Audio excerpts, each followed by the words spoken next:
Part 84. Alien Relic Hunter. Author, Enchenmi San. Chapter 865.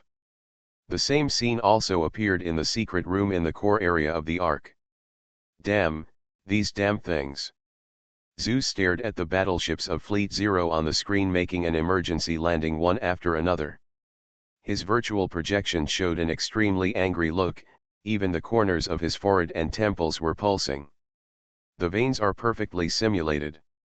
Since the central control computer was destroyed by the crew, even if the undead crew took back control of these battleships, they would not be able to control these battleships. It seems that in the future, devices that can release sleeping gas will have to be installed on battleships when necessary. Once it is discovered that the crew has the intention to rebel, open the valve immediately. No, maybe it is easier to switch to lethal gas directly. Zeus gritted his teeth and said, "A group of insignificant chess pieces dare to mess up our plan." Zeus Apollo's voice suddenly became extremely cold.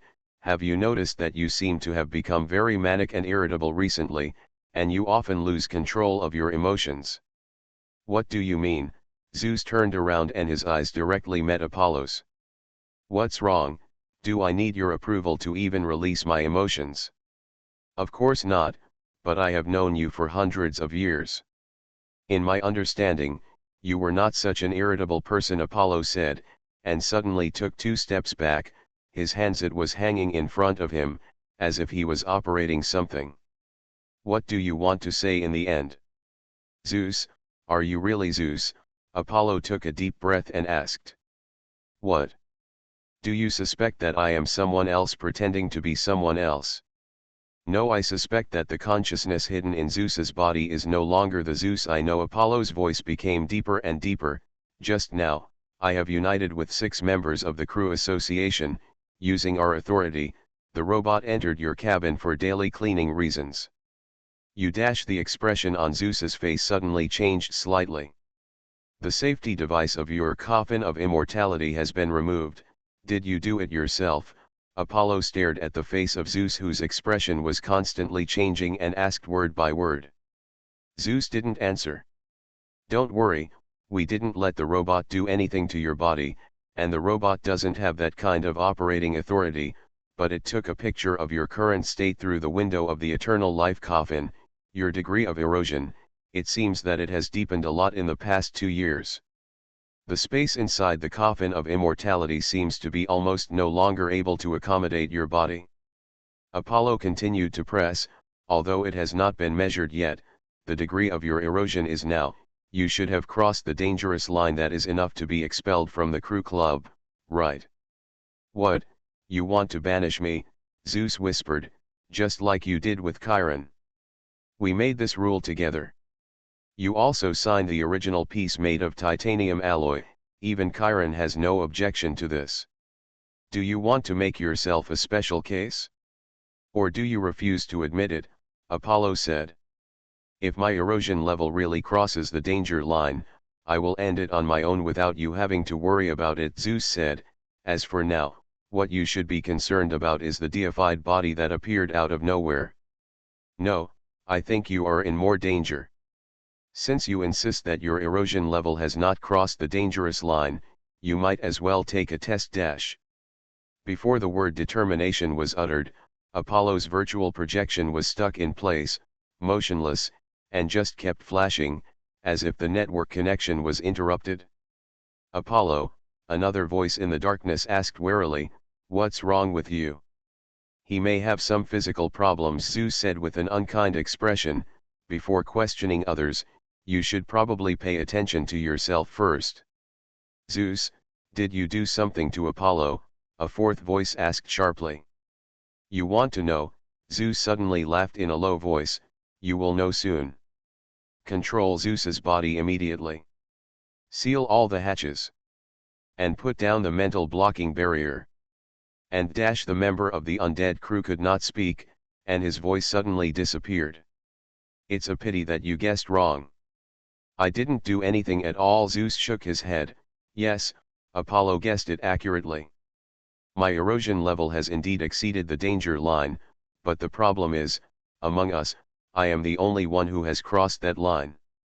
Yagonactor, core power room. Just when everyone was worried, Lighton suddenly discovered that the space anchor that had been locking Yagonactor had disappeared silently. This situation was so weird that Yagonactor floated out for several kilometers under the influence of inertia. Only then did he realize that the indestructible cage no longer existed. Old dog. That space anchor is missing, Layton exclaimed. What's missing? The space anchor. The Hound was stunned for a moment, then jumped up immediately. You mean, the space anchor that trapped us disappeared by itself? Yes, Layton nodded vigorously. Hurry. Carry out the rescue mission to Fleet Zero immediately. Be sure to bring all the survivors up to Yagonactor. After Hound finished speaking, he thought for a while and added, by the way, bring them. And originally, the garrison troops on Yagonactor were housed separately, so don't mix them up. Hound knows very well that the officers and soldiers of Fleet Zero cannot return to the Ark, but there may be some in the garrison of Yagonactor who are loyal to the undead crew. The two groups of people cannot be treated with the same standards. It turns out the planned plan will not change. Those who are under house arrest in Block 1 will still be put down when the time comes. After all, Fleet Zero took the initiative to revolt, and the garrison did not make any subjective move to betray the Ark or the Undead Crew Association.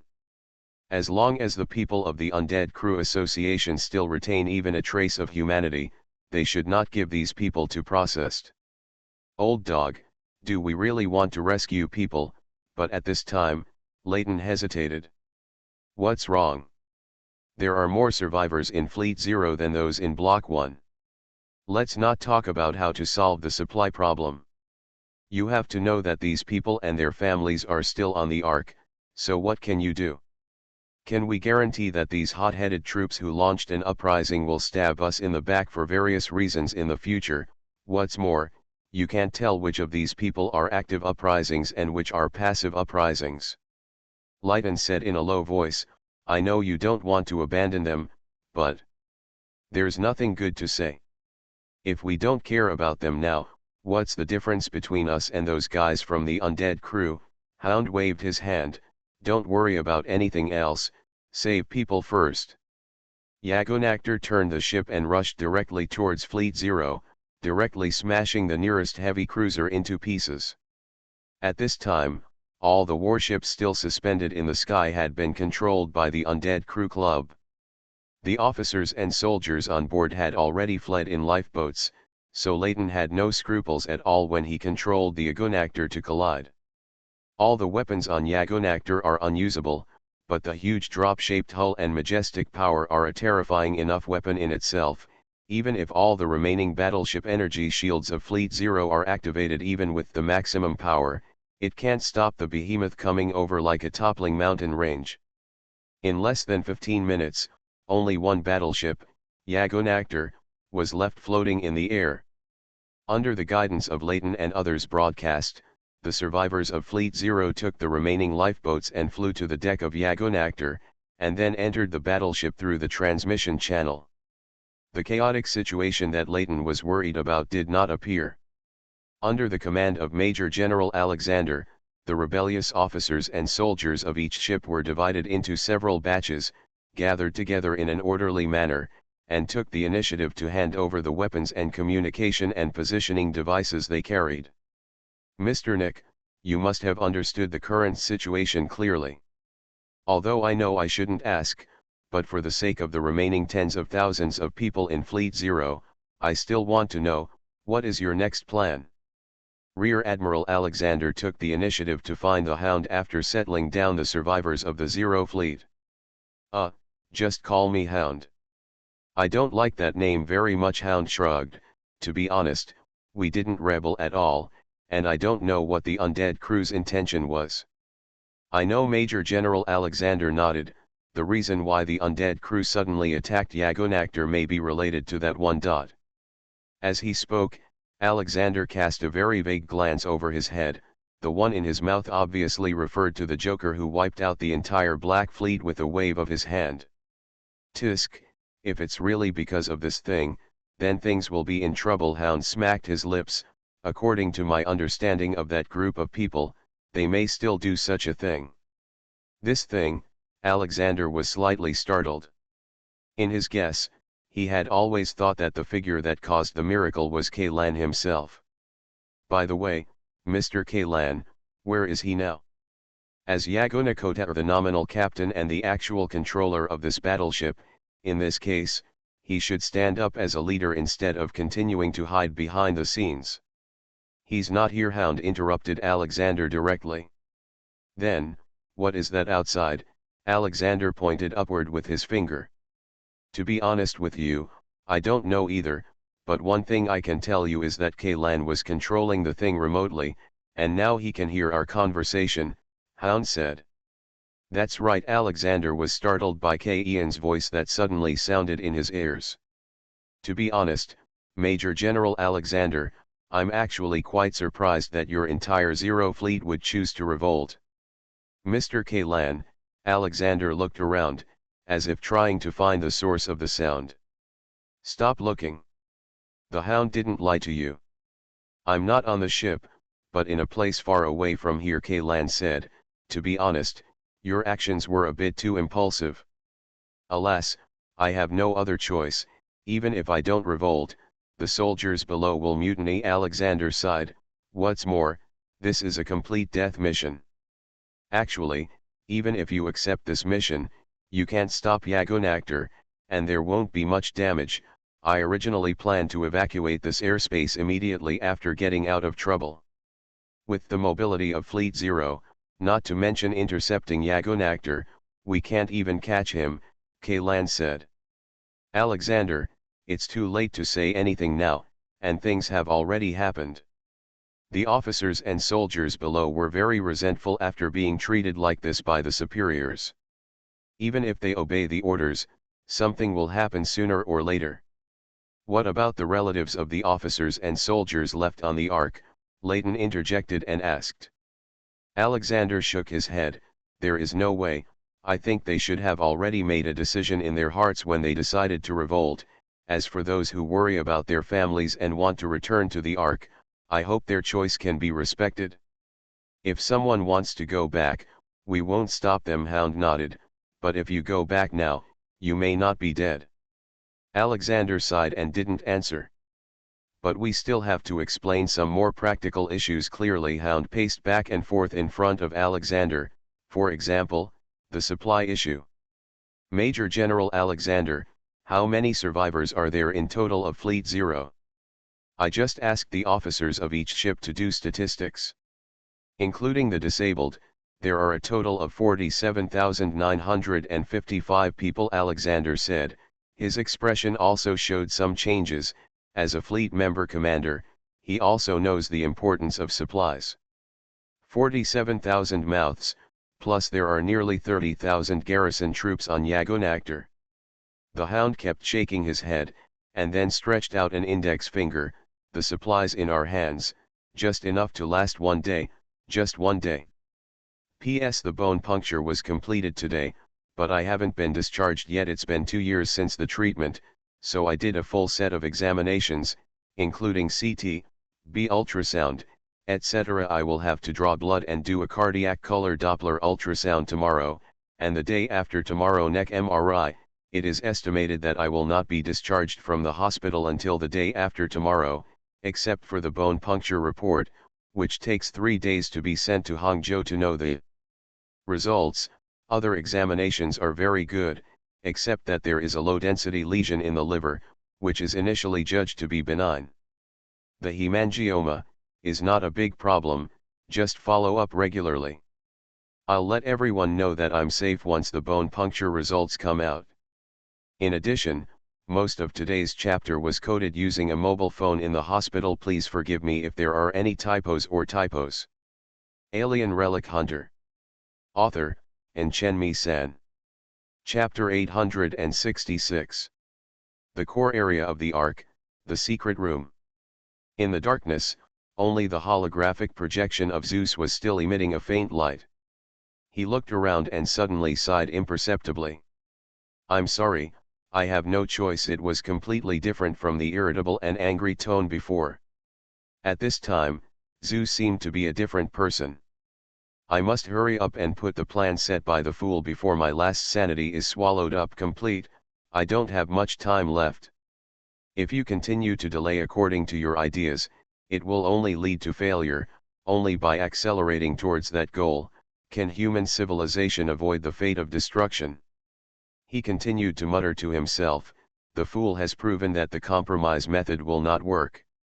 Too much resources and time have been wasted for this. Whether it is the Ark, human civilization, or this planet, there is no second chance. A chance to try. After saying that, his holographic projection disappeared.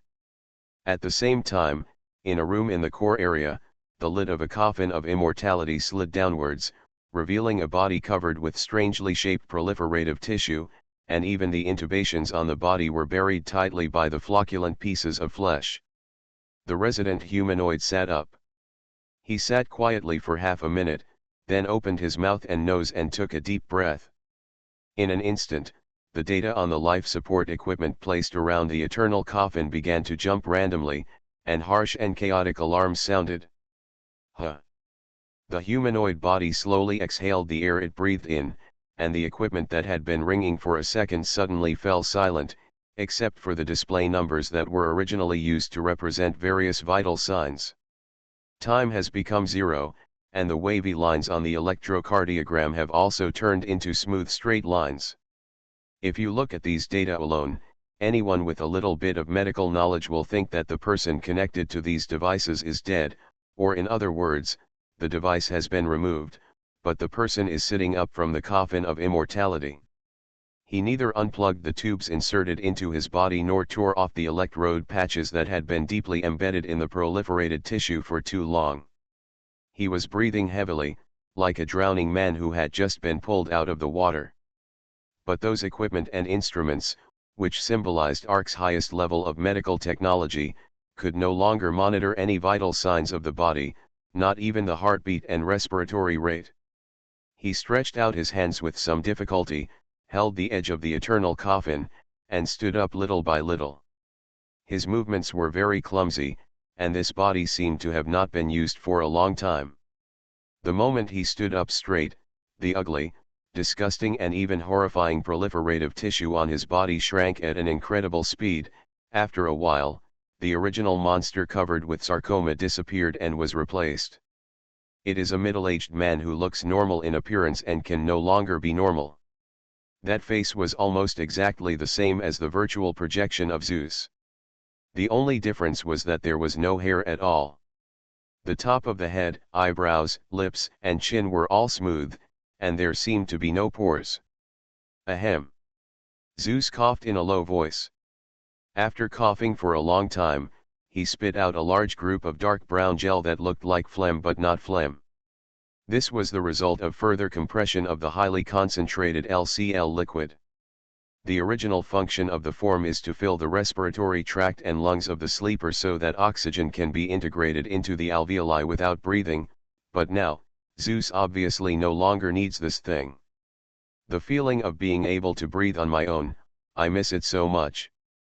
Zeus whispered, and began to reach out and pull out the tubes inserted into the body.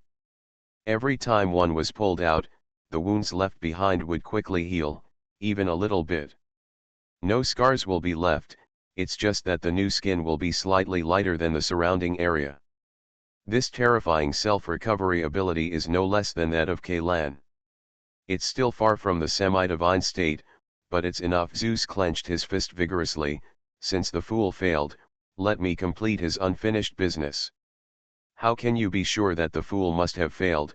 Afterota's voice rang in the room. You know, we haven't even figured out what is going on with that completely deified body. Woolen cloth. Since it is completely deified, it means failure, Zeus said categorically. Humanity's will cannot compete with him, to say the least. Even if humans can maintain self-awareness while fully deified, then this body will also become a beacon, an eye for him, or to put it more bluntly, it is a part of his body. Rather than accept endless servitude, I would rather choose destruction. But in your current state, aren't you heading towards an ending that you don't like? Afterota asked. As long as we can control that critical point, we can steal power to the greatest extent without being assimilated. Zeus shook his head. This is the original intention of the demigodization plan. Humans want to use the most evolving at a rapid pace is a risk that must be taken. This level of power is very strong for humans, but for him, it is just a drop in the ocean. If you want to fight him by relying on the power stolen from him, are you too naive? Ophdyrote continued to ask. Then why didn't you think that the fool was naive? A trace of displeasure flashed across Zeus' originally calm face. I never thought about relying on this power to fight against that kind of existence. We can't stay on this planet any longer. Humanity must evolve and then move towards a wider star field, where we may still find a glimmer of hope. But we don't have enough time.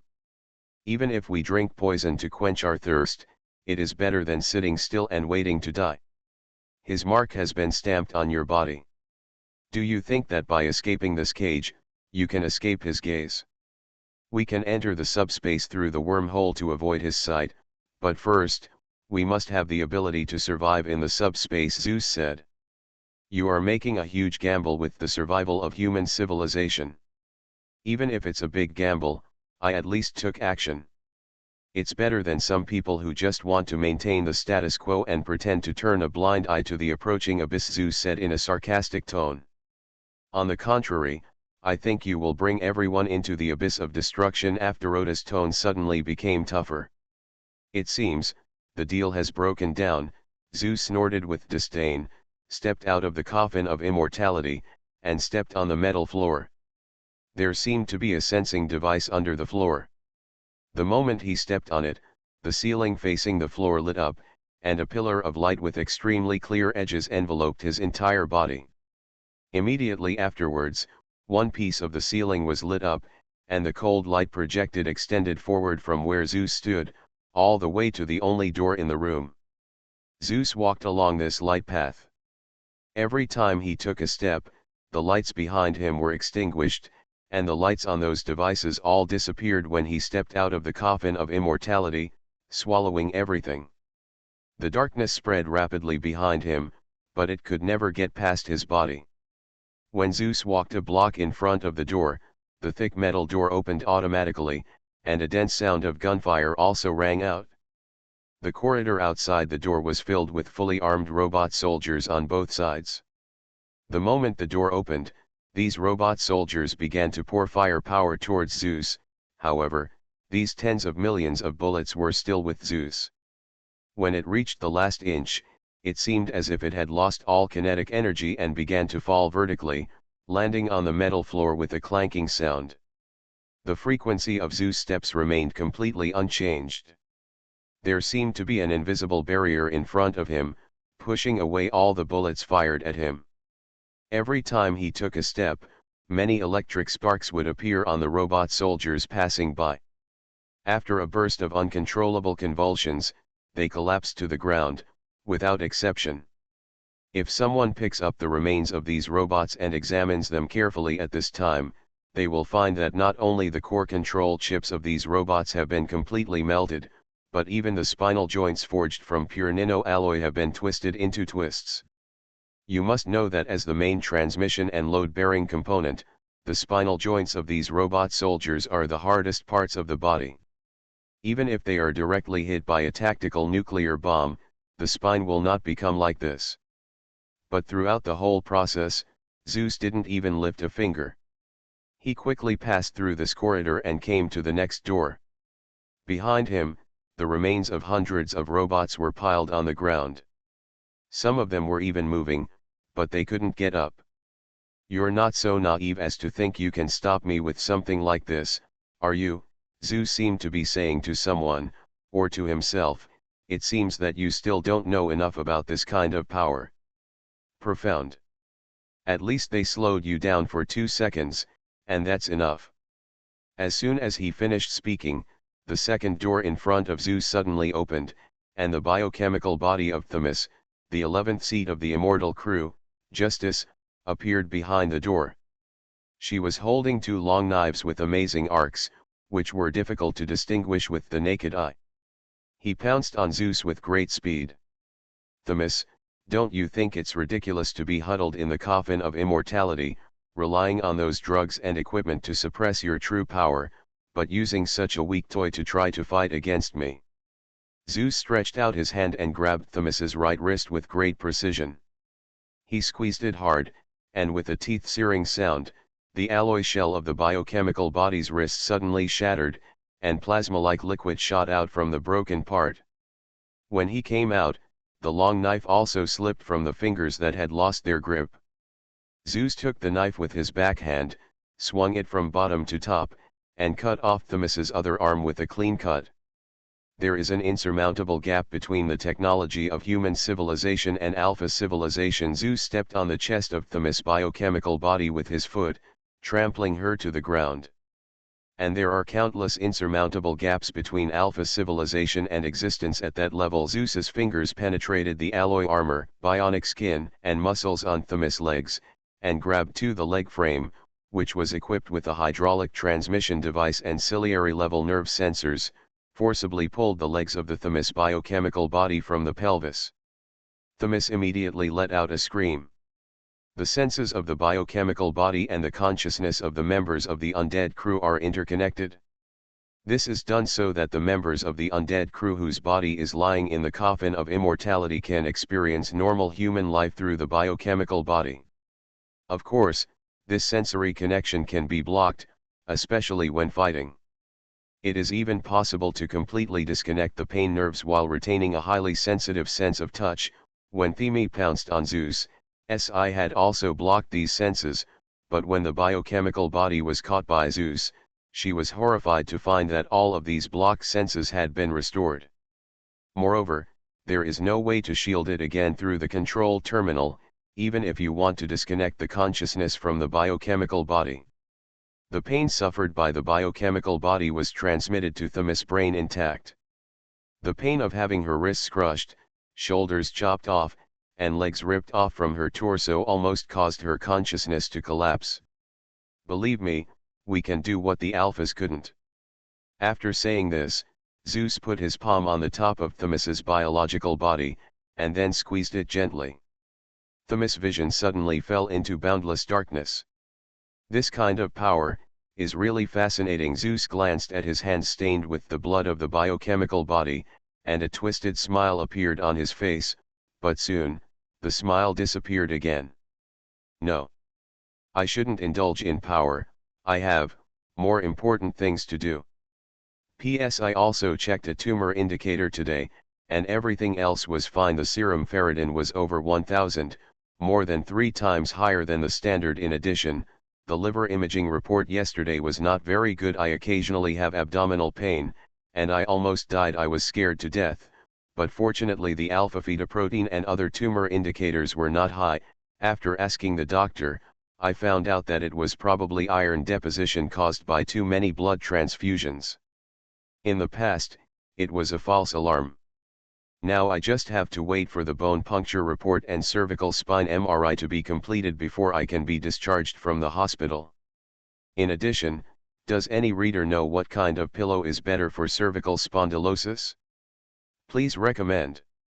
Most of today's chapter was coded in the hospital. If there are any typos, please include them. PPS. The subspace mentioned by Zeus in today's chapter does not mean the same thing as the subspace in the Warhammer worldview. It refers to the middle zone that separates different parallel universes from the perspective of the multiverse. It is assumed that the two universes are two adjacent ones. Room, even if there is subspace within the wall. When the Ark enters the wormhole, it can also be regarded as sailing in the subspace. This setting is a purely fantasy setting, without any scientific basis, and was created only for this novel need. After I finished writing, I discovered that the title of this chapter was the same as chapter 381. However, the chapter name could not be modified, so I had to forget it. You are listening to Novels at Bless Up channel. Wish you happiness and luck. Please subscribe to receive new novels. How do you feel about this novel? Please like and leave a comment. Alien Relic Hunter. Author, and Chenmi-san. Chapter 867. The core area of Ark, Black Well. Preliminary measurements show that Zeus's erosion has reached 400% of the maximum danger threshold, Demeter said quickly while looking at the screen in front of her. She has changed out of the luxurious gowns and dresses she likes to wear on weekdays, and put on a combat uniform that is armed to the teeth. To be precise, she has even changed the body of the biochemical body, and the current one is except for the face, which still retains the appearance of Demeter. The other parts of the body can be described as containing very little human content. Various modules added for combat make her look more like a humanoid tactical mecha than a biochemical body. 400%. How is it possible? Lachesis exclaimed. Lachesis's name comes from the three goddesses of fate in Greek mythology. In the Undead Crew Club, she and her sister Atropos and her younger sister Crotto jointly holds the 10th seat of Wheel of Fortune, and is also the only seat in the Undead Crew with a plurality of people. This should have already exceeded the critical point. Why hasn't the super erosion phenomenon appeared on him yet? Crotto murmured. He should have applied some of the core technologies in the demigod plan to himself. According to the data provided by Afterota, if the demigod project can succeed, the critical value of super eclipse will be amplified more than 100 times. Atropos, the sister of the three, thought, but the problem is that the demigodization plan did not succeed. Those core technologies that are still in the theoretical stage not only need the help of Yagona Thor's internal equipment can only achieve this, and there are almost stringent requirements for the body to be transformed. No matter which condition it is, Zeus cannot meet it. Don't worry about it for now, Demeter interrupted the discussion of the three sisters. Zeus is moving here. Obviously, his target is the core mastermind at the bottom of the black well. I have arranged 6 blocks to block it. Lines, but these 6 blocking lines can only play a role in delaying time, and they cannot be delayed for long. Yagonakal, core power area, temporary shelter. The so-called temporary shelter was converted from the forward supply base of the original exploration operation. The surviving uprising officers and soldiers of the Zero Fleet, including Jaeger, were placed here. Compared to Yagonactor, the garrison troops and the rebellious officers and soldiers of Fleet Zero knew the whole story. They were more disgusted with the Ark's senior officials and were also very strict in self-regulation. Major General Alexander originally suggested that Hound not treat them differently and move the survivors of Fleet Zero to the newly discovered Block 2, but Hound believed that Block 2 had just been discovered and had a low level of exploration. It was not only full of danger but also an outpost. The base's various infrastructures are not yet complete, and it is impossible to accommodate these tens of thousands of officers and soldiers. From Hound's point of view, even if there are some insiders among the survivors of Fleet Zero, or some people regret and change their minds, as long as the basic management structure does not collapse, even if someone wants to cause trouble, they will be controlled immediately. It is impossible for 2 mutinies in completely opposite directions to occur in a short period of time. Since the Hounds do not have extra manpower, the management of Fleet Zero is still held by officers from the original fleet. As the captain of the Beetlejuice Air Combat Unit, Jaeger is in charge of Building B6. There are nearly 500 soldiers on the 3rd and 4th floors. Is this the ration for the whole day today? Jaeger, who was covered in bandages, limped to the box that was dragged over by several soldiers. He looked inside and frowned immediately. This plastic box is large, but very empty inside. There are only about 100 bags of standard army field rations lying at the bottom of the box. Although there is no detailed count, you can tell at a glance that even half of the bag is distributed to each person. No. Yeah, I heard from the hunter in charge of distributing supplies that the supplies on Yagonactor are very tight. Maybe they won't be able to last even 3 days, the soldier who dragged the box over said to Jaeger. Fortunately, there is enough water to drink. Jaeger glanced at the water room at the end of the corridor. Yagonactor has installed a large number of water purification equipment, and the water reserve is much more than food. In addition, the urine can be purified and recycled, so at least there will be no crisis of water shortage in the short term. You can survive being hungry for a few days, but if you don't drink water for a few days, it will really kill you. Jaeger reached out and took out a pack of field rations and looked through them. This was a wartime instant ration distributed to field troops. It had no self-heating device, no dish packs and snacks. It was basically monotonous compressed biscuits and energy bars. Not only the variety is single, but the taste and texture are not much better. There is still a big gap between the catering treatment of the Air Force fleet and the superiors. Even the emergency rations in the survival kits carried by pilots when parachuting are much richer and more exquisite than these foods. Although these field rations have many shortcomings, there is one advantage that no one can deny, and that is that they provide high enough calories. A healthy adult needs about 2,000 to 3,000 kilocalories a day, and this field ration is an emergency option during fierce battles and when logistics cannot supply food in time. Each bag can provide 5,500 kilocalories. The large amount of calories can fully meet the needs of soldiers engaged in high-intensity combat. Some high-level enhanced people may have slightly larger appetites than ordinary people, but they will definitely be full after eating 2 portions. Count how many bags of field rations there are in total, Jaeger said. Several soldiers quickly counted them and said, 105 bags. There are exactly 525 people on our 2 floors. It seems that they have calculated well. 5 people will share 1 bag, Jaeger murmured. Each person has 1,000 calories per day. I'm hungry. It's inevitable, but as long as you don't do any strenuous exercise, it should be fine for a few days. I just don't know how many more days I can last. Let's distribute the things first. The brothers have been without anything for most of the day. Jaeger himself did not go to get the rations from the box. Instead, he took out a plate of chocolate specially for pilots from his jacket pocket, broke off a small piece, and stuffed it into his mouth.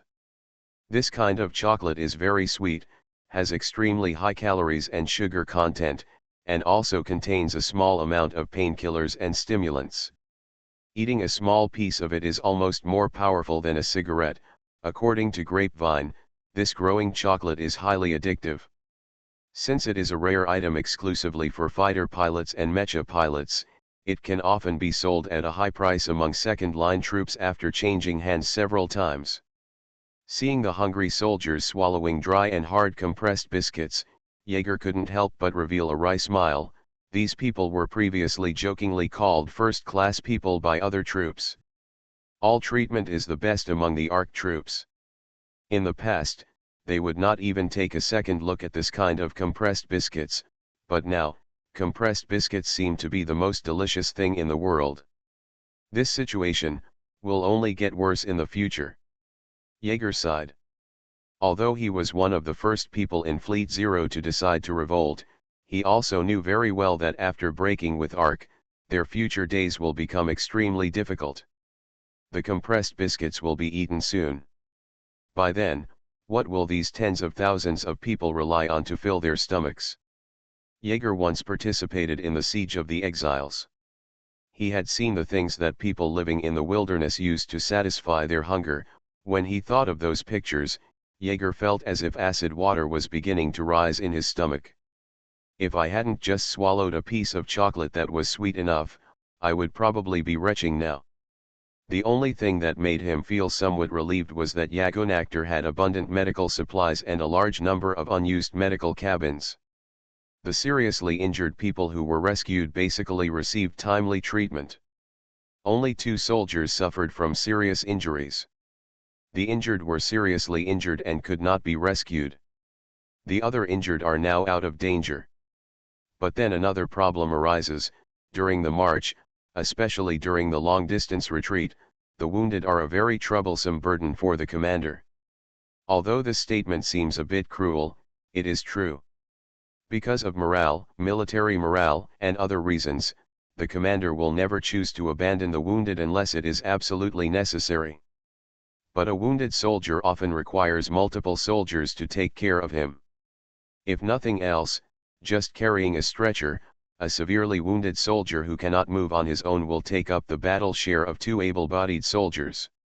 The combat effectiveness of the troops will be reduced a lot. In the tug-of-war of the old era, many soldiers also tended to injure the enemy so that it was incapacitated rather than kill it directly.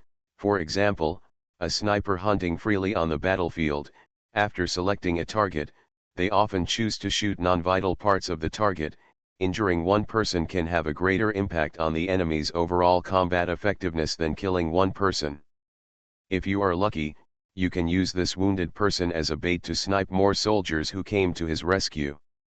Of course, in addition to this, there is another tacit statement shared by both parties: on the battlefield, no one knows when they will be shot. If everyone tends to wound rather than kill, maybe I can save my life because of this. Unless there is some deep hatred between the two warring parties, the wounded who have lost the ability to fight will generally not be reshot. It is certainly a good thing to survive, but the problem is that there are too many wounded on Yagunakter. Among the nearly 48,000 people, 1/3 are lightly wounded, and there are almost 1,000 seriously wounded people who are unable to take care of themselves. According to military regulations, in non-combatant situations, supplies must be given priority to the wounded. But now Yagunakter lacks almost everything except medicine and water. It would be great if we could find a supply place, but now it is estimated that all the strongholds and bases on Alpha Planet have received the news of the rebellion of Yagunakter and Fleet Zero. If they choose to stand firm and clear the country, if all the supplies are concentrated in those large strongholds and bases that are difficult to break, the situation will not be optimistic. Leighton came over, patted Yeager on the shoulder and said. Because of Kaylan, Leighton and the others had met Yeager several times. After hearing that Yeager was one of the initiators of the uprising, Leighton took the initiative to come over. With the combat power of Yagunakter, even the Muka base can be easily defeated, right? Yeager turned his head, stared into Leighton's eyes and asked, then, you are really rebelling? Is it? Or is it, forced to rebel? Rebellion? I really want to humming laugh. Leighton sneered, in the words of an old dog, there is no excuse for the crime. Just before the Black Fleet appeared, we still planning the exploratory operation in Block 2, rebellion, rebelling against that big-headed devil.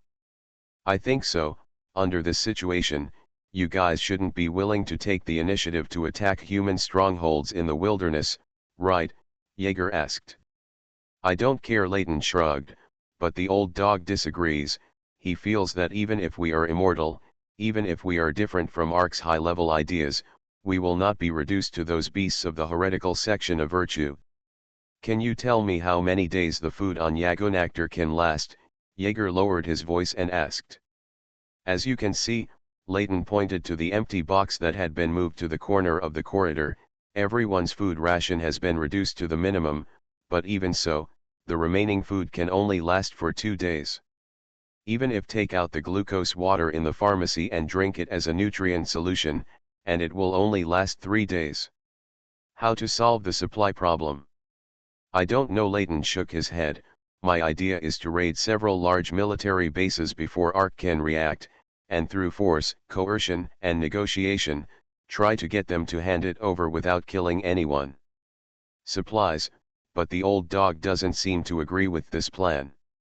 Judging from the current situation, this should be the best solution.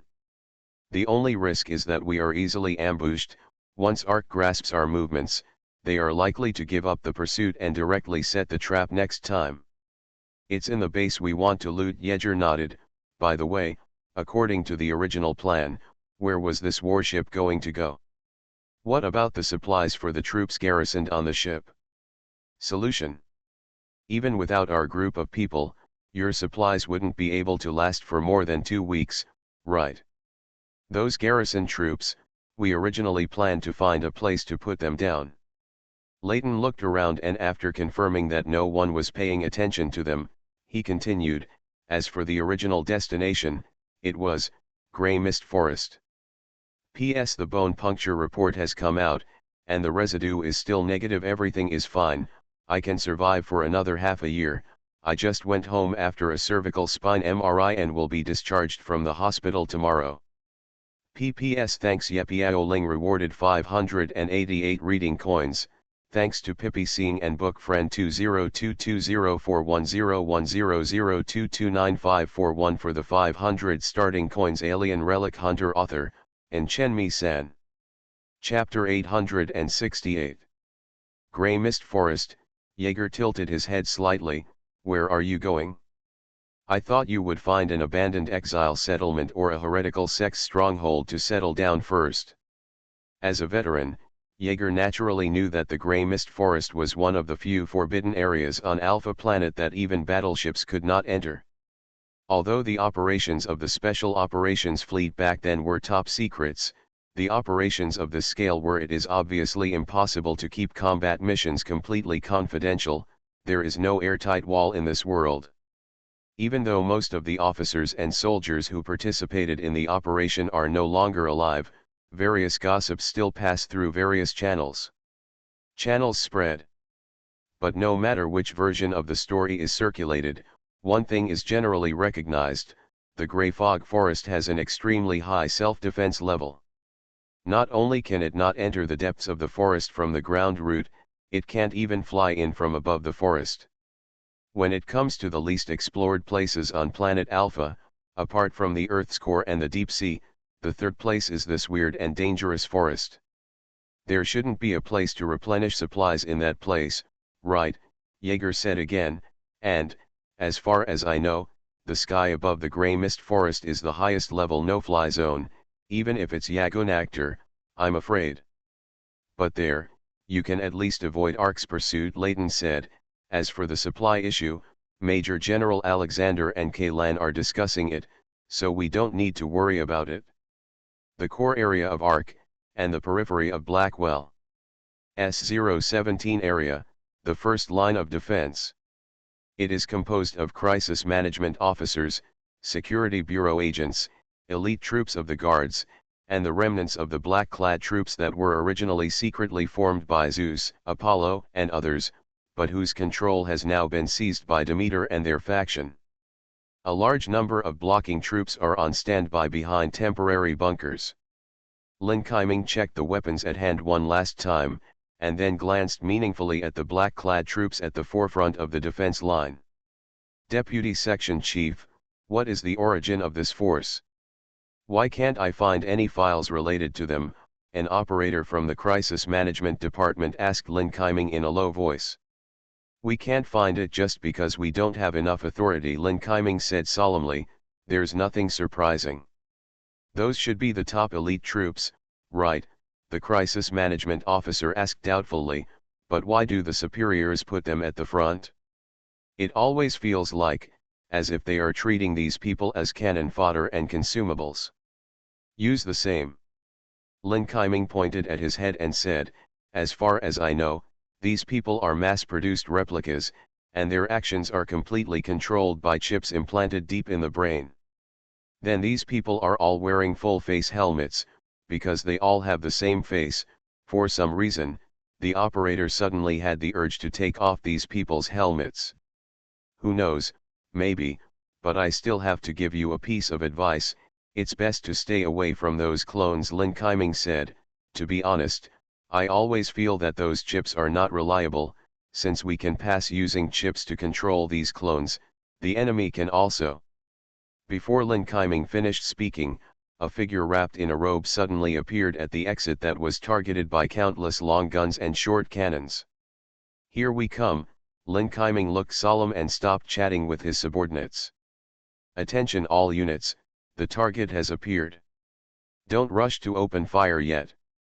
Follow the pre-decided plan and execute a step-by-step blocking operation. Finally, I'll reiterate it again. Our task is to delay time. Do not think about being able to eliminate the target, be prepared for the worst. The crisis management section is still on standby, but the black-clad troops at the forefront of the defense line have already rushed forward under the cover of friendly fire. These soldiers in black clothes and armor are all equipped with highly maneuverable powered exoskeletons. Coupled with air cushion thrusters on their legs, they can move as fast as a flying mecha that schemes the ground. In their hands are heavy nano-alloy solid heavy swords. This is a melee weapon specially used to deal with energy shields. If you want to cause damage to the target behind the energy shield, in addition to using the method of consumption to make the shield apart from shield overload, the simplest and crudest way is to use a physical weapon of sufficient mass to penetrate the shield before it is completely ablated.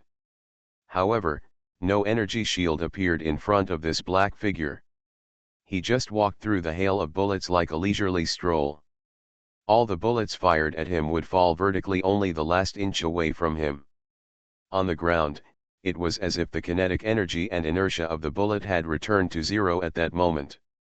Has the kinetic energy on the warhead been absorbed by the target? Is it some unknown alien technological device? Lin Kaiming, who was always paying attention to the target, frowned and muttered to himself.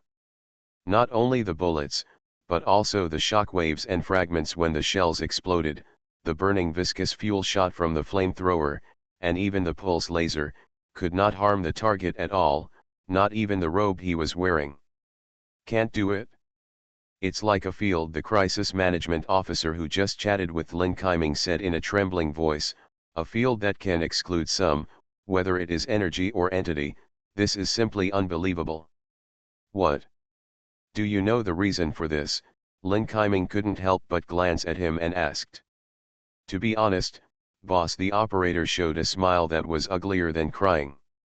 I have only seen this kind of thing in science fiction movies and anime, or rather, ability. If you want to give this kind of field a name, Lin Kaiming feels that the four words absolute defense are simply apt. In his understanding, the strongest defense device is by no means an energy shield, but an energy shield. A space partition device that can generate a space barrier. The shield generated by that thing can block all attacks at the spatial level, but in essence, its powerful defense also needs to be maintained by energy. When supplied when the energy is insufficient, the generated space barrier will naturally become fragile. It depends on whether the solid heavy swords of those men in black can break through this layer of absolute defense. Lin Kaiming sighed. If even melee attacks are completely ineffective, then their line of defense will not exist at all. It makes sense. It is impossible to delay even for a second. However, Lin Kaiming could not see the sight of the soldiers in black waving nano-alloy heavy swords at the target at all. These men in black wearing powered exoskeletons had not been able to approach the target, as if they were being crushed by a harvester. Like wheat, it fell one crop after another. What's going on? Have they been killed? An officer of the garrison shouted in a tone that was half frightened and half confused. It's obvious that the target didn't do anything. Those fallen soldiers are still alive. Lin Kaiming pressed the temple of his helmet and activated the telephoto function of the goggles. He saw that the fallen soldiers in black were still alive, with their body surfaces and powered exoskeletons. There were no visible wounds, but their limbs were twitching involuntarily, as if they had been electrocuted. The chips installed in their brains were burned. Lin Kaiming sighed, the moment they were close to the target. In order to ensure absolute loyalty, the chip installed in the brain of this clone army is completely different from the chip originally installed in the brain of the beta-type clone. The main function of the chip in the brain of the beta-type clone is to record images, to collect various data on the host's body. Even if the host is to be controlled, the purpose can only be achieved by stimulating certain areas of the brain through weak currents, or through some means similar to thinking suggestions. But the chip installed in this clone army is different. When their control chip was installed, part of the functional areas of the brain had been removed. In a sense, this chip has become an indispensable part of their brain. Once the chip is damaged, their brain will lose the ability to function normally. As for the powered exoskeletons on these men in black, they are controlled through muscle electrical signals similar to cyborg prosthetics. When the brain is destroyed, it is naturally impossible to maintain balance. Get them out? Let the enhanced people who have not undergone cyborg transformation come in. Someone from the security bureau also saw the problem, and several sturdy enhanced people immediately rushed out of the bunker and rushed towards the target. Go. When passing by the men in black who fell to the ground, these enhanced men reached out and grabbed the nano-alloy solid heavy sword that fell to the ground, and continued to approach the target. The strongest one among them not only holds a physical heavy sword in his left and right hands, but also holds the hilt of a sword in his mouth. This heavy melee weapon forged from pure nano-alloy, relies on it is that amazing mass that can penetrate the energy shield. The weight of a single sword is more than 200 kilograms. Those men in black have to rely on exoskeletons to lift it, but this enhanced man can use the upper and lower jaws to lift it. The bite force lifted it up, and its strengthening level was at least 8 levels higher. It's the leader of the 5th Field Team. Rorano, the crisis management officer next to Lin Kaiming, recognized the identity of the enhanced person. He is the only member of the Security Bureau's official 9-member team. Super enhanced person. There are only a handful of level 9 enhancers on the Ark, but this only refers to the level 9 enhancers who are publicly disclosed. As for the level 9 enhancers who are in the dark and have no real strength recorded in the files, as far as Lin Kaiming knows, the number should be around 3 to 5 times what has been announced. I really don't know who is stationed at the 5 defense lines behind. I hope we can stop the target. Yagonactor, Core Power Zone. Leighton, who was talking to Jaeger, suddenly received an emergency communication from the Hound, and had to leave Jaeger, who was unable to move, and hurried to the command room. What's going on? Are there enemies? Leighton used his mechanical prosthesis to tear off the side door of the command room and walked in quickly and asked. Before he left, the route had been set, and Yagonactor was heading towards the grey mist forest at a regular cruising speed. It was expected to arrive at the target location marked by Kaylan for them in another hour and a half. There are no enemies. Hound shook his head. Miss Soma asked us to come here. Miss? Are you okay? Leighton immediately turned his attention to Sophia. Look at this. Sophia pointed to an equipment box made of high-strength engineering plastic placed on the table. There was a fingerprint lock on the side of the box, and inside the box, something seemed to be releasing.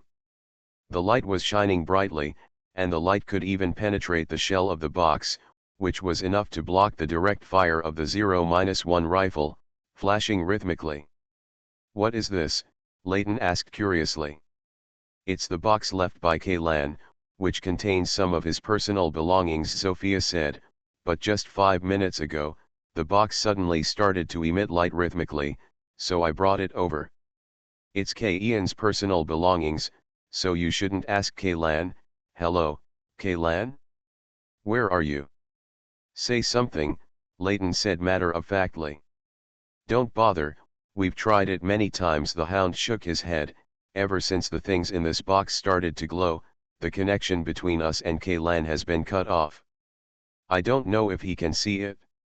The situation here, hearing our voices, but in short, we no longer receive any information from him. Is it related to the contents of this box? Leighton pointed to the box. Sophia nodded. I'm afraid so.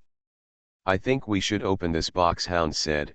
This box was left by Kaylan and is still in the bedroom. Miss Soma often sees him using the things in the box, which are all practical. Small equipment and the like. I think there shouldn't be anything dangerous inside.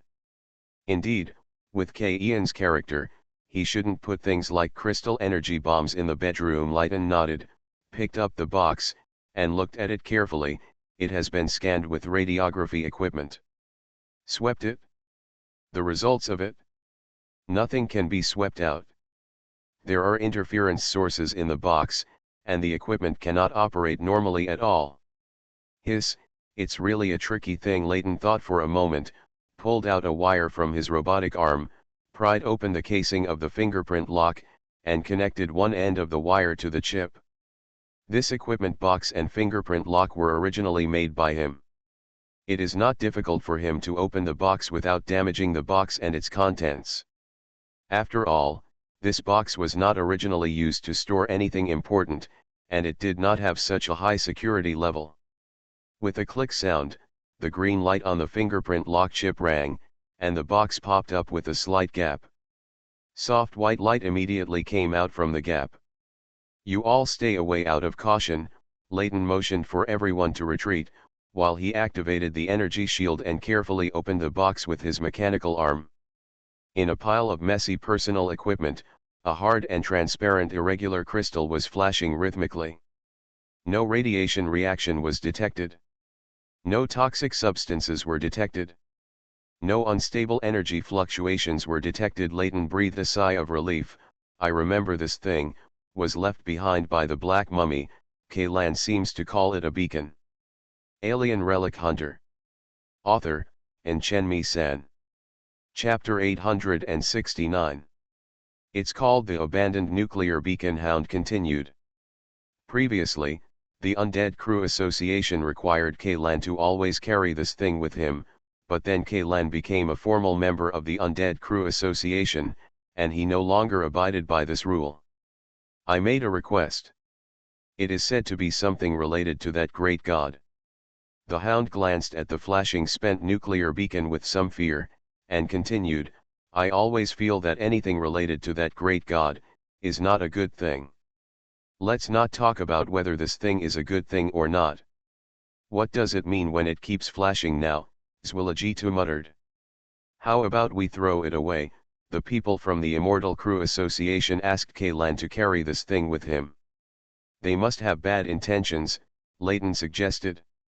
"I think so too." Zwilligito nodded in agreement.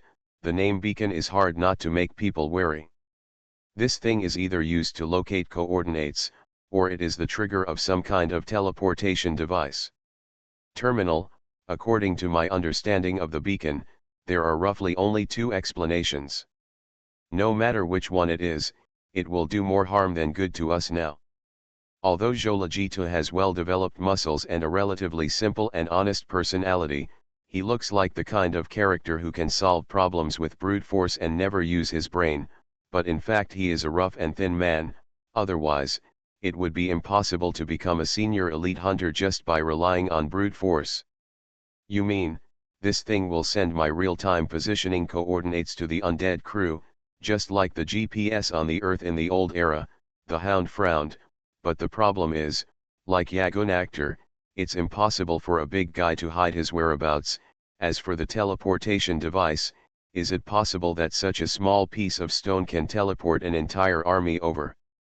The Hound paused and then said, "I'm just afraid that this thing is what the Undead Crew will want, and they are now eager for us to throw this thing off the ship. What should we do?"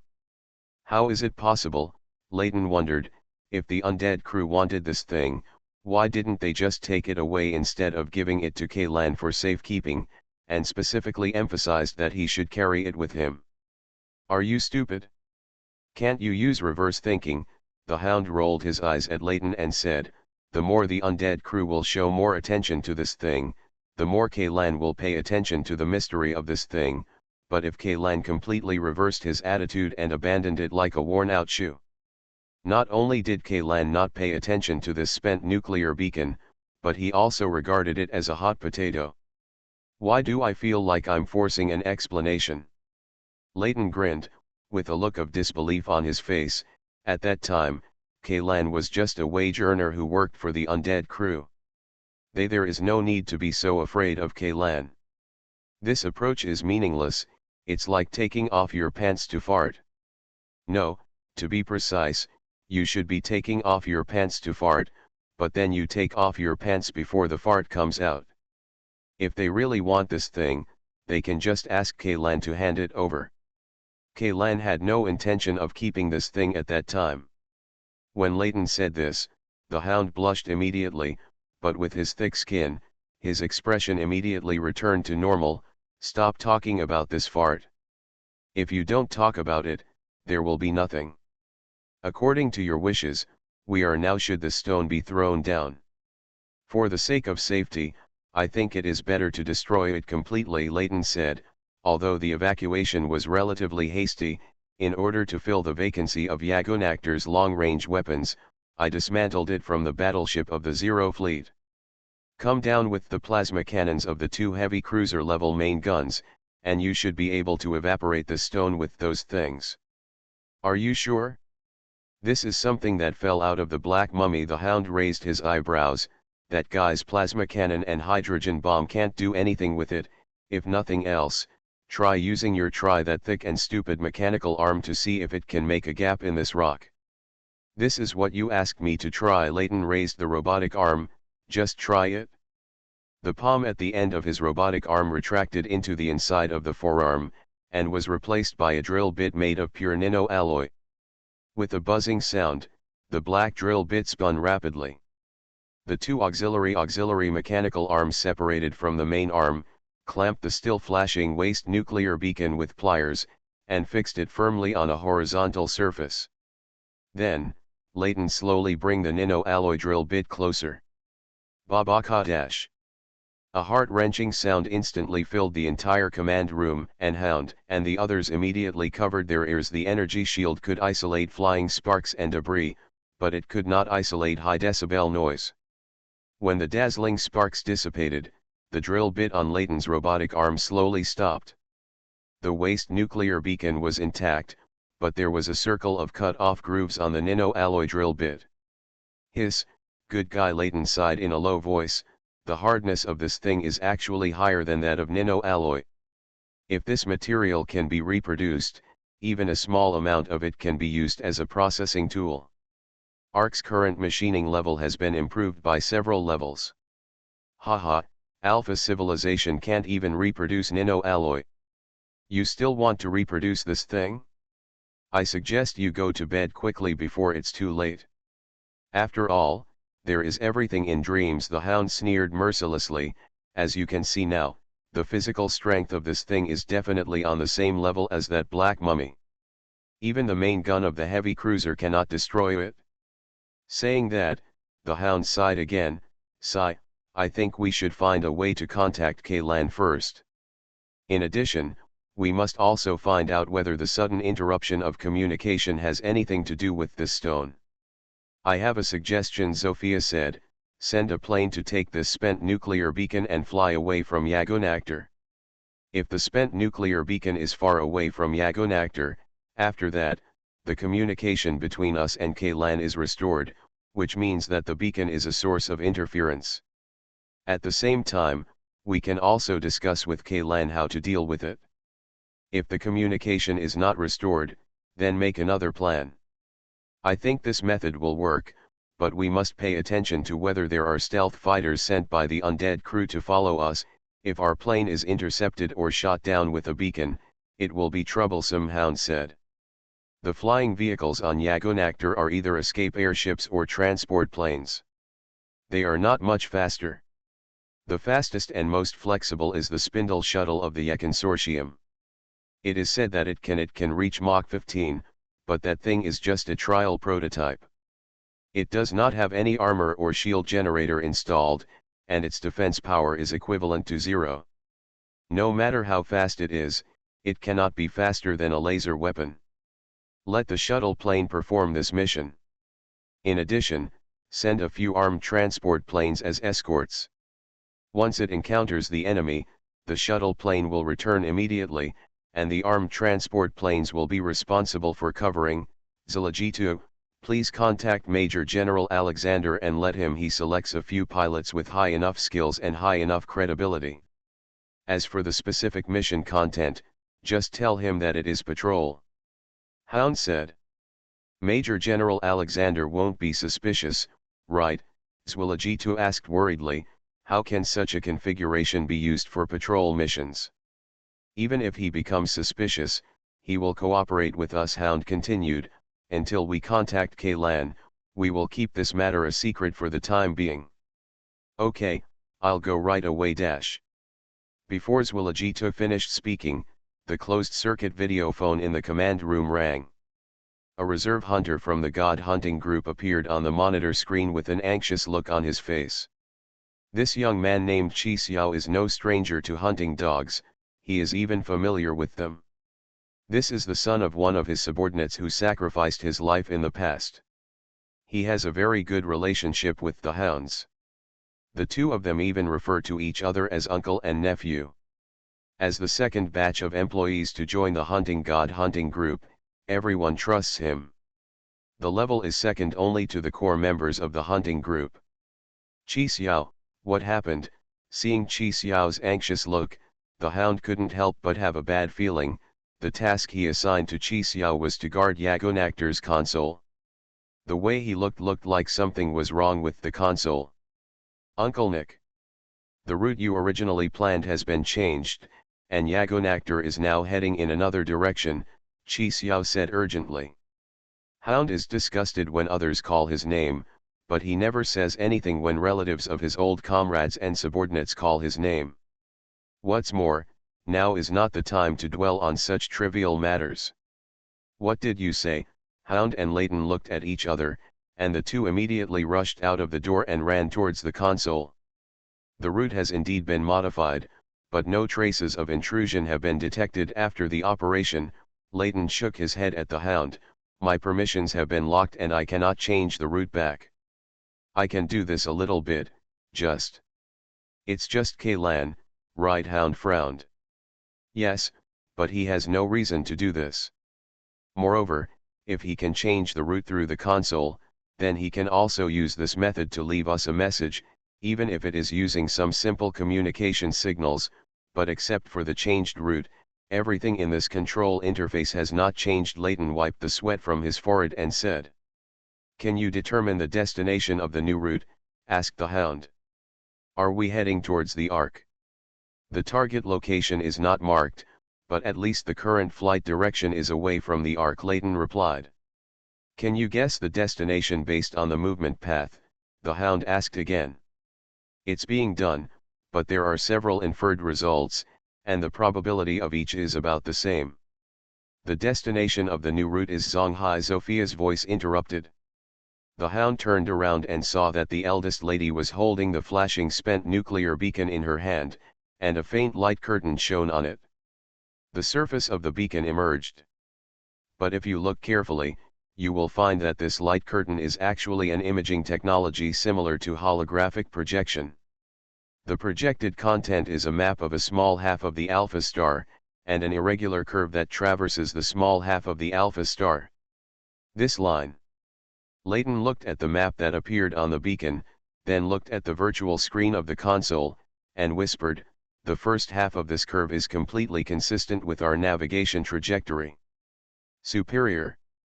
So, this thing is responsible for the change of route. The hound's eyes widened. Zonghai, this stone wants us to go to Zonghai. Zonghai, what's there? Layton was stunned for a moment, then turned to look at Sophia, and then met the hound's eyes again. The first time they came into contact with Sophia Soma was on the Middle Sea. At that time, Sophia was still the captain of the Pioneer icebreaker. A city under the sea, the three said in unison. After we evacuated that sea area, the ruins of the undersea city have been sealed off, and no ruin hunters and private exploration teams are allowed to enter, Sophia said. The Security Bureau, or in other words, the troops directly under the Immortal Crew Association, took over in subsequent exploration operations. Even the Pioneer icebreaker was transferred to other sea areas to perform some insignificant scientific research missions. I know that, Hound nodded. Kaylan also checked the relevant files after joining the undead crew. In fact, those people did not continue to explore the underwater city after taking over. A large number of mines and sonar devices were deployed in that sea area. Oh, by the way, they also built a floating offshore platform not far from the minefield, leaving a group of people to keep an eye on the sea area. But those people, there was no abnormal data in the report submitted. I can't figure it out. Why does this stone want us to go to Zonghai? Layton used electronic equipment to scan the route that appeared on the spent nuclear beacon. After zooming in, it covered the three-dimensional map model of Alpha Star. The endpoint of the route. It happens to be the Forbidden Sea area. Layton, can you stop Yagonactor? The hound asked. It can't be done. I only have permission to view it now but not to manipulate it. The read-only file cannot be edited or modified. Do you understand what I mean? Layton shrugged helplessly. Can the teleportation device work? If not, at least put those people down first. It's also locked Leighton's side. Yagonactor has now become a mobile air prison, and all of us have become its prisoners. You are listening to Novels at Bless Up channel. Wish you happiness and luck. Please subscribe to receive new novels. How do you feel about this novel? Please like and leave a comment. Alien Relic Hunter. Author, and Chen-Mi-san. Chapter 870. Damn it, then even if we want to throw away this piece of broken stone, we can't throw it away. The Hound glanced at the spent nuclear beacon with some annoyance. When he remembered that he had objected to discarding the beacon, he said he had been brewing the curse words for a long time and then swallowed them hard. The top priority now is to find a way to contact Kaylan. Only he can change the settings of the Yagonactor console. As for the spent nuclear beacon, there is nothing we can do with it now, Zwilajitahan, he said, but if there is really no other way, then we have to prepare for the worst. Worst plan? The Hound raised his head and looked at him. If the route cannot be modified, our destination is China Sea. Once we reach the sea area, things may take a turn for the better, Zwilajita continued. I understand what you mean, the Hound nodded, but there are nearly 80,000 people on Yagonactor. What are they going to do? If Yagonactor will hover above the sea, then we will leave these people in the boat. Zwilajita paused and then said, if Yagonactor takes all the people have entered the undersea city, and even reached the mysterious desert island that Kaylan mentioned, then we can only choose to resign ourselves to fate. But at least one thing is that compared to the 776 Special Forces team back then, at least we will not be helpless against the seed of corrosion. Leighton continued, after all, the only monster Kaylan encountered on the island was the seed of corrosion. Tower of Babel, second floor. Kaylan looked at the dark screen in front of him and was a little confused for a moment. What's going on? The connection is disconnected, 33 asked from the side. Yes, it's disconnected, Kaylan nodded, and the moment before the connection was disconnected, I saw that Yagonactor's route was modified. The route was modified? Could it be that the operating system was invaded? Where was the route changed? 33's reaction was almost the same as that of Hound and the others before. Did the undead crew do it? Is the new destination near the Ark, or a suitable location for an ambush? No, Kaylan shook his head with a complicated expression. The destination of the new route is a sea area in the Middle Sea. Under that sea area, there is a sunken city. Are you talking about the 18th S-class ruins, the undersea city? 33's expression suddenly became wonderful. Although the underwater city has been banned by Ark's top brass, it has still been certified as an S-class ruin and is numbered S-018 in the order in which it was discovered. The original number 18 S-class bottomless sinkhole is automatically postponed one digit backward, and the number becomes S-019. Didn't you explore that ruins once? 33 asked. To be precise, I am the only one who has explored it, and the extent of exploration is extremely limited, Kaylan sighed. There seems to be an invisible boundary between the undersea city and the sea area. Only by breaking through that boundary can one enter the territory of the undersea city. During that exploration operation, Kaylan passed through without even noticing it.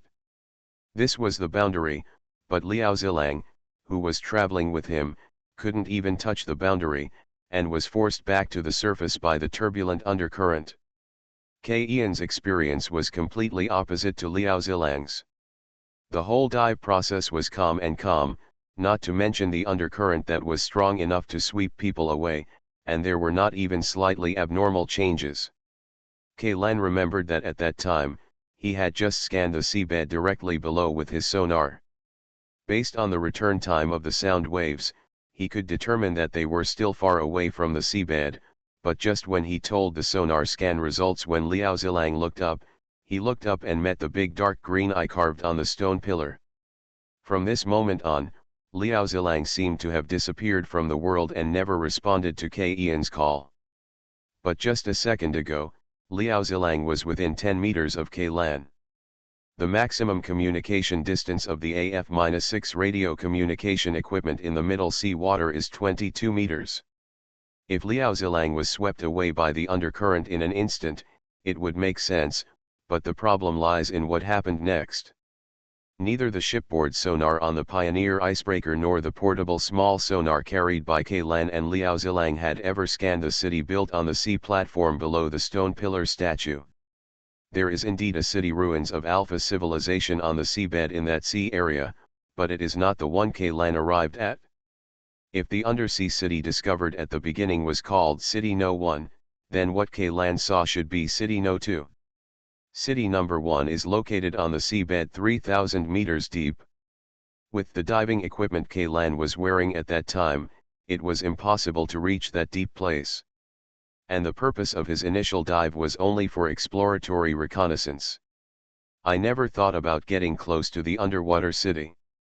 If you want to reach City No. 1, you must use a deep submersible. The deep submersible suit alone cannot withstand the pressure equivalent to hundreds of atmospheres. Speaking of the deep submersible, Kailan thought of the diving cabin on the Pioneer icebreaker that was dismantled with only an iron shell left. No one who rode in this diving cabin survived. Kailan was joining the undead after the crew meeting. They also checked the files on this matter in the Black Well. The cause of death recorded in the files was not attack by unknown creatures but parasitized by flesh-eating worms. When Kailan entered the undersea city City No. 2, he also discovered the body of a diver that had been parasitized by flesh-eating worms. From this point of view, the undersea city that the diving capsule arrived at was most likely also undersea city. City No. 2, not the city number 1 located on the seabed 3,000 meters deep. As for the initiator who destroyed the diving cabin into that state, perhaps it was the fusion body dormant in the abyss hatchery. There is a saying, if this diving cabin really escaped from the fusion body, then these people's luck is really not very good. But maybe because they used their luck to escape, these people in the end, no one was able to return to the surface alive. No one knows how the flesh-eating worms entered the sealed diving chamber and how they parasitized the occupants. Moreover, the short English phrase engraved on the inner wall of the diving cabin, "Leave the bed," this was the first time that this secret phrase appeared in front of Ian's eyes. Later, Kailan also appeared in many places and on many occasions. I have seen or heard this sentence again next time, and even the heretical bishop who tried to initiate the self-sacrifice of the holy word reacted to the sentence, but until now, Kailan has not understood it. The meaning contained. Kailan knows each of these 3 English words, and he also knows the 3 words connected together, but it is obvious that the message that this sentence wants to convey is by no means as simple as the literal meaning. In addition to the undersea city, there is also the desert island, the nameless desert island where the flow of time is completely different from that in the normal world and where day and night are constant. As far as Kailan knew, he and the 776 Special Forces team were the only 2 groups of humans who had ever arrived at the unnamed desert island. However, the 2 groups of people, separated by 48 years, arrived at the desert island in completely different ways. The 776 Special Forces team was teleported to the island after the hydrogen bomb exploded, while Kailan fell into a coma after falling into a liquid cliff. When he woke up, he was already on a desert island. During the time when he was unconscious, he must have been teleported. The entrances to the 2 transmission channels are thousands of miles apart, but they have the same exit. Is it a coincidence? Or is it a prearranged outcome? Kailan prefers the latter. One thing is certain now, the Alphas have been trying to create powerful biological weapons, or to put it more bluntly, powerful monsters. In Ian's view, these extremely suicidal behaviors seem to be the most important things to Alpha civilization. Whether it is the hatchery in the abyss or the laboratory under the nameless desert island, they are obviously all for this. It was built with a death plan. According to the memory fragments in his mind, the Alpha people even imprisoned a creature that seemed to be a prehistoric species underground on an unknown desert island. That thing was not suitable for keeping as a pet, so there was only one explanation. They are trying to analyze and copy the prehistoric species. In this way, it is connected with the Leviathan incident. The red flesh worms that make up Leviathan's body should be the research results of the Alpha people. However, the progress bar of the plan has not yet been filled up, and the Alpha civilization will start from here. Disappeared from the planet. Otherwise, maybe they can actually create a mass-produced wild species. Why does Alpha civilization create monsters? Is it to participate in the war between gods? No. No, that's the content of the prayers, and judging from the information on the floor tiles of Babel Square, those prayers are just a means to cover up the truth. At least those night watchmen are by no means devout believers. They are always thinking about breaking away from the control of the great God. These plans to create monsters should be the same.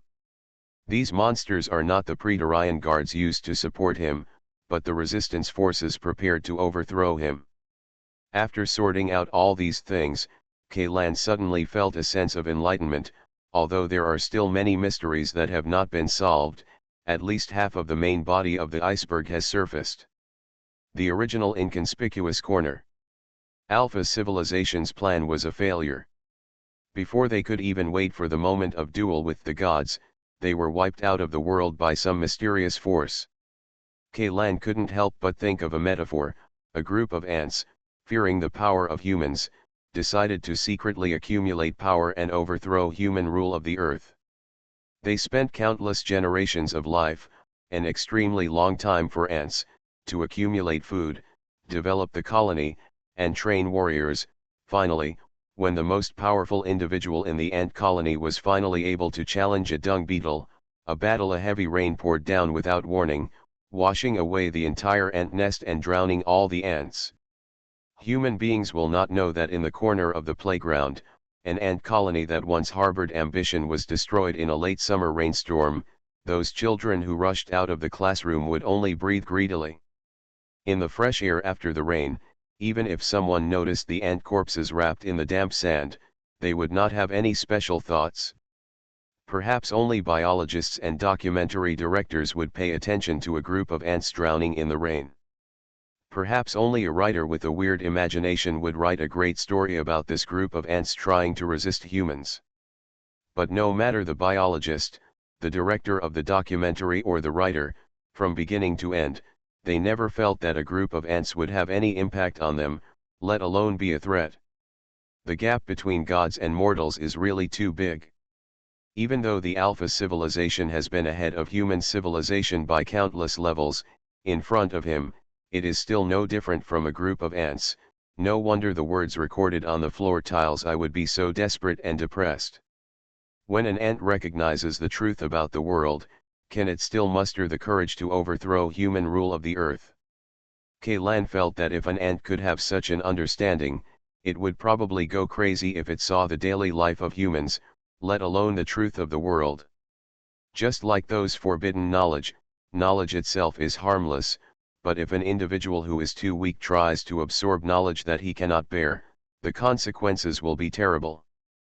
Perhaps, in some parallel world, there are no humans on the earth, and ants have developed their own civilization and become the rulers of the earth, but here, ants are always ants.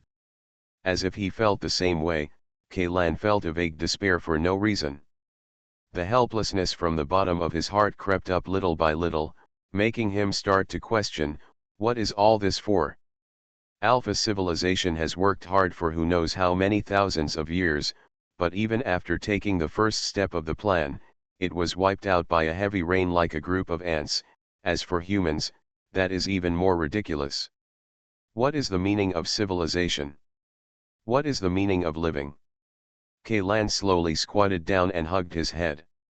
He suddenly felt very tired, and he wanted to give up. Maybe, just lying in this tower, looking up at the virtual moon and starry sky above, just waiting for the predetermined ending to arrive, it seemed good.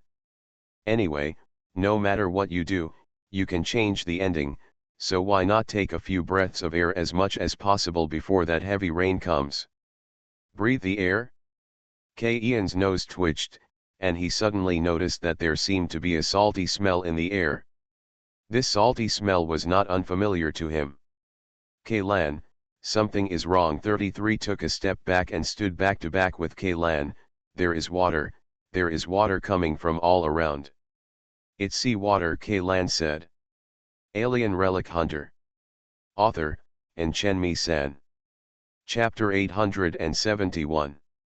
The salty sea water rushed in from all directions, and soon covered the insteps of the two people. In the blink of an eye, it was already submerged to the middle of the calves, and was about to reach the knees.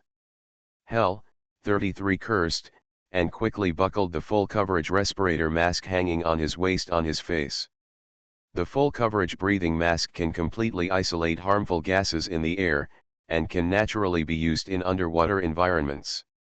However, the problem is that Sansan did not bring a diving suit. According to this water filling speed, in a few minutes, the underwater pressure will be it is so big that the human body cannot bear it. The sea water has reached the waist, but Kaylan still stands there, indifferent. Kaylan? Hello. What's wrong with you? 33 walked up to Kaylan with some difficulty, first helped him put on the breathing mask, and then knocked on the piece of transparent resin in front of the mask.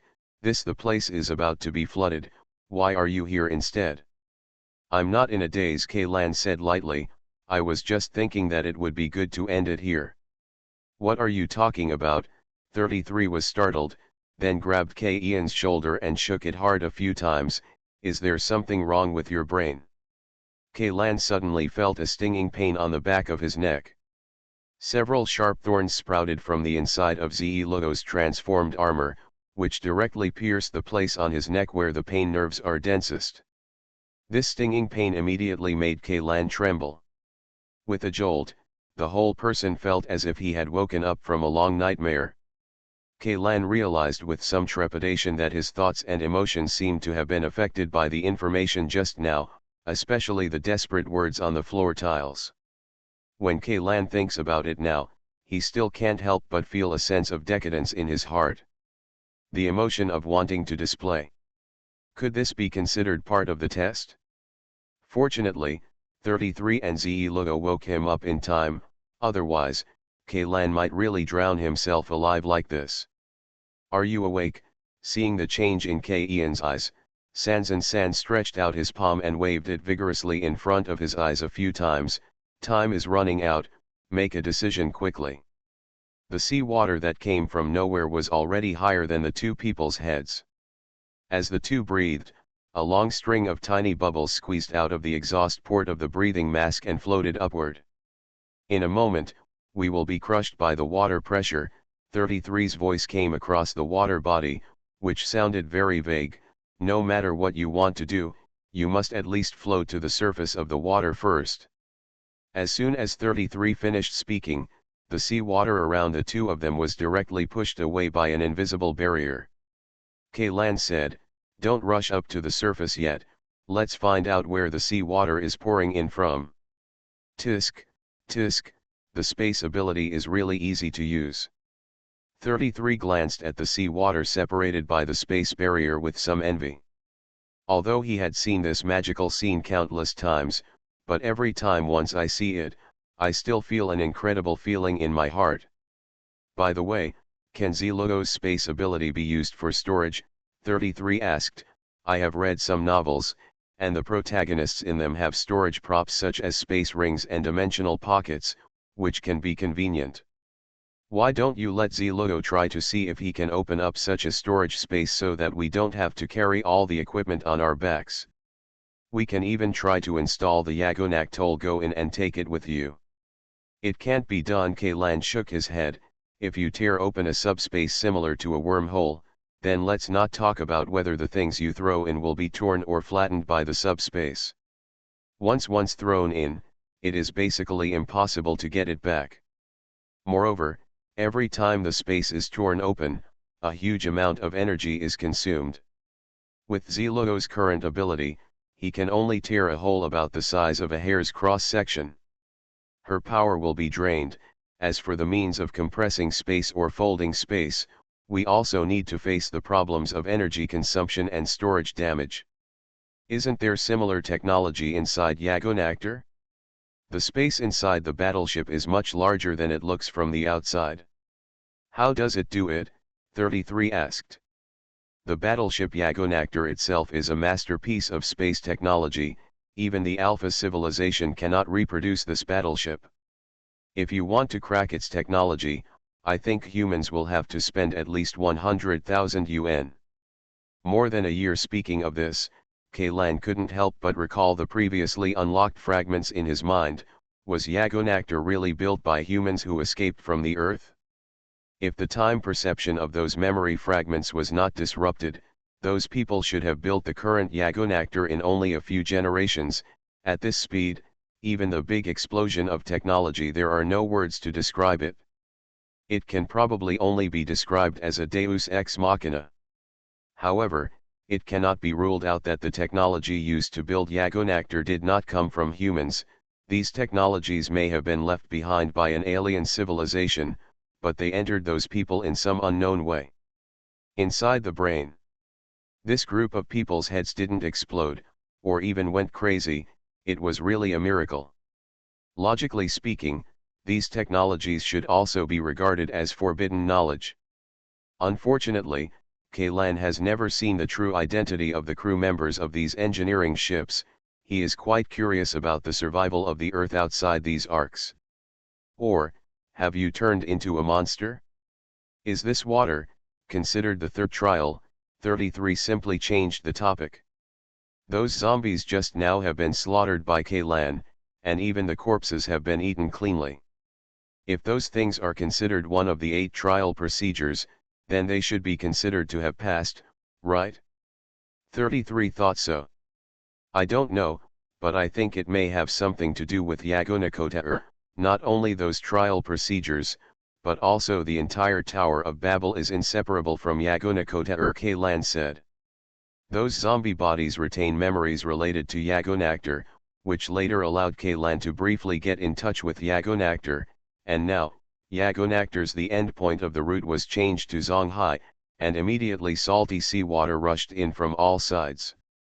It would be absolutely nonsense to say that there is no connection between the two.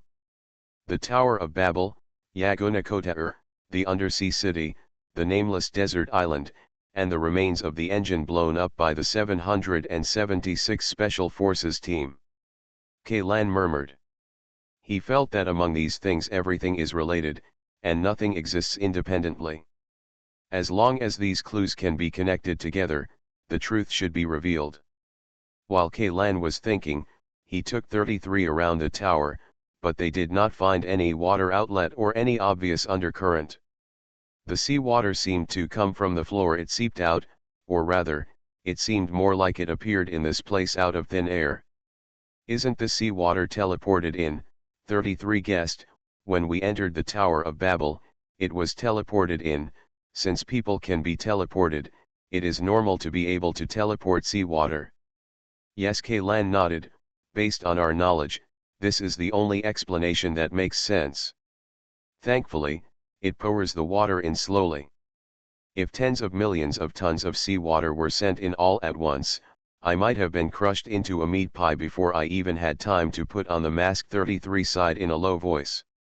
By the way, from now on, you must follow me closely, Kaylan said. The current environment reminds me of the original diving test. I never expected it at the beginning. Diving could turn out to be the last time.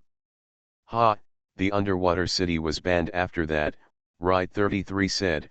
Can you tell me the details of that exploration? I have always been curious. What happened to you under the water? What things? In that test dive, I went into the water with Liao Zilang, and I always kept a distance of about 10 meters between him and me, Kaylan recalled, but the moment I turned my head, Liao Zilang came out of he disappeared around me. He told me after I went back that there was an undercurrent at that time and the two of us were forced to separate. But actually, 33's interest was aroused and he asked. Actually, from my perspective, the water has always been calm. Kaylan pulled out a spare safety rope and connected 33 to himself. That's why I worry about whether this kind of thing will happen. Let's do it again. There shouldn't be any undercurrents now. Zlogo's space barrier has separated the sea water. Walking under the water is like walking on the ground. 33 looked around and said. It's better to be careful, Kaylan said while lowering his head to handle the lock of the safety rope. After I and Liao Zilang were separated, I arrived at the undersea city, not the Pioneer. The one scanned by the icebreaker's sonar is the other one located on the sea platform. Is that the one you're talking about? 33 said in a trembling tone. What? Kaylan was startled and raised his head suddenly. 33 is raising his neck and pointing his finger directly upward.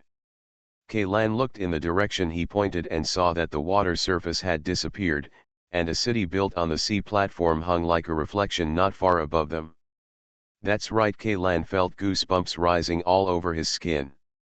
With just one glance, he was sure that what was hanging above their heads at this time was the undersea city. No 2. The city is hanging quietly on the inverted sea platform. Stone pillars with huge eyes carved on the top stand all over the city, like some kind of traffic signs, exuding a seemingly bleak but dark atmosphere. The sea water has a very penetrating green light. And not far from the edge of the city, there is a rift valley like a scar. Abyss hatchery. This is simply unbelievable. Are we in the Tower of Babel or at the bottom of the Zonghai Sea? 33 whispered. Isn't this thing also a shadow, like a mirage? No, this is an entity. Zlogo's voice sounded in 33's ears. Is it a transmission channel that connects this Tower of Babel to the seabed of Zonghai? Is this how the sea water pours in? 33 said. No, Zlogo didn't feel any spatial anomalies, at least not around us. Kaylan rejected this speculation. Moreover, the sea water just came up from the ground, not poured down from above our heads. Then where are we now? 33 suddenly paused.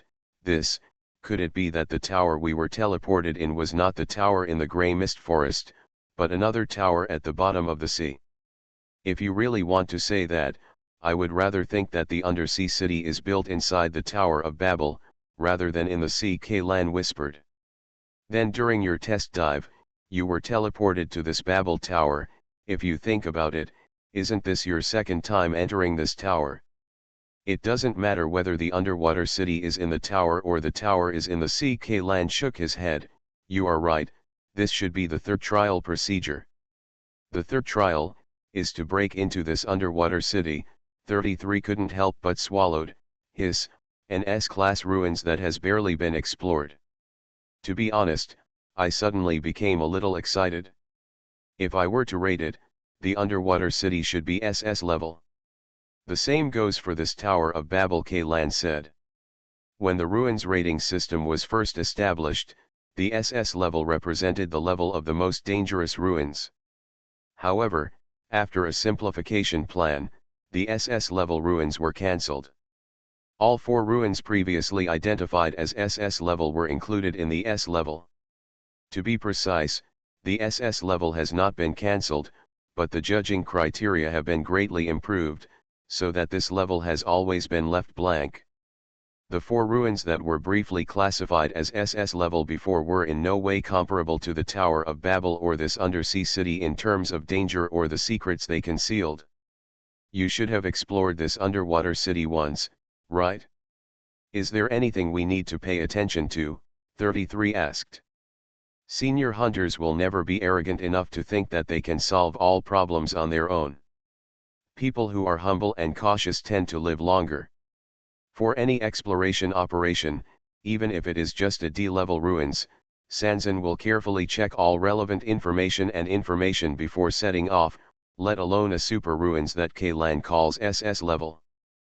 But fortunately, the person who had explored the super ruins was now by his side, which gave 33 some peace of mind. But Ian's next words instantly made a hole in Sanzan's heart. Actually, I stayed in the undersea city for less than 20 minutes, the level of exploration can basically be considered 0. PS Thanks to book friend 201705310143367995 for the 500 starting coins. Alien Relic Hunter author, and Chen-Mi-san. Chapter 872. What did you say? 33 Almost couldn't hold back. Didn't old dog and the others say that you stayed underwater for nearly a day and a night? It was on a deserted island, not an undersea city, Kaylan explained. I didn't stay in the city for long, and then I went to the abyss hatchery, that is, the rift. After encountering the fusion body, in order to avoid pursuit, I hit a liquid cliff and fell into the deep sea. When I woke up, I found myself on an unnamed desert island. This is completely different from the version I know. 33 frowned. Since he joined the God of Hunting group not long ago, he knew very little about the secrets of Kaylan and the others, especially these hunters. Before the establishment of the Divine Hunting Group, Kaylan and the others formed a temporary team for exploration operations. What he knew was less detailed than outsiders. Although Kaylan and others mentioned the place unnamed desert island many times in their conversations, 33 had never connected this nameless desert island with the undersea city, and at that time, because he had just when I joined the team, I felt that I was not qualified to know those things, so I didn't ask any more questions. In the version circulated outside, you surfaced from the water near the Pioneer icebreaker and were rescued by a lifeboat lowered from the ship. Weren't you on an unnamed desert island? 33 Then he said, is this version a cover to disrupt the view? No, I was indeed found on the sea near the Pioneer. Kaylan shook his head. The flow of time on that unnamed desert island is different from the outside world. Laugo and the others mentioned before I stayed in the undersea city for a day and a night. In fact, I spent most of my time on this unnamed desert island. Then how did you leave that island? 33 asked. This is a long story.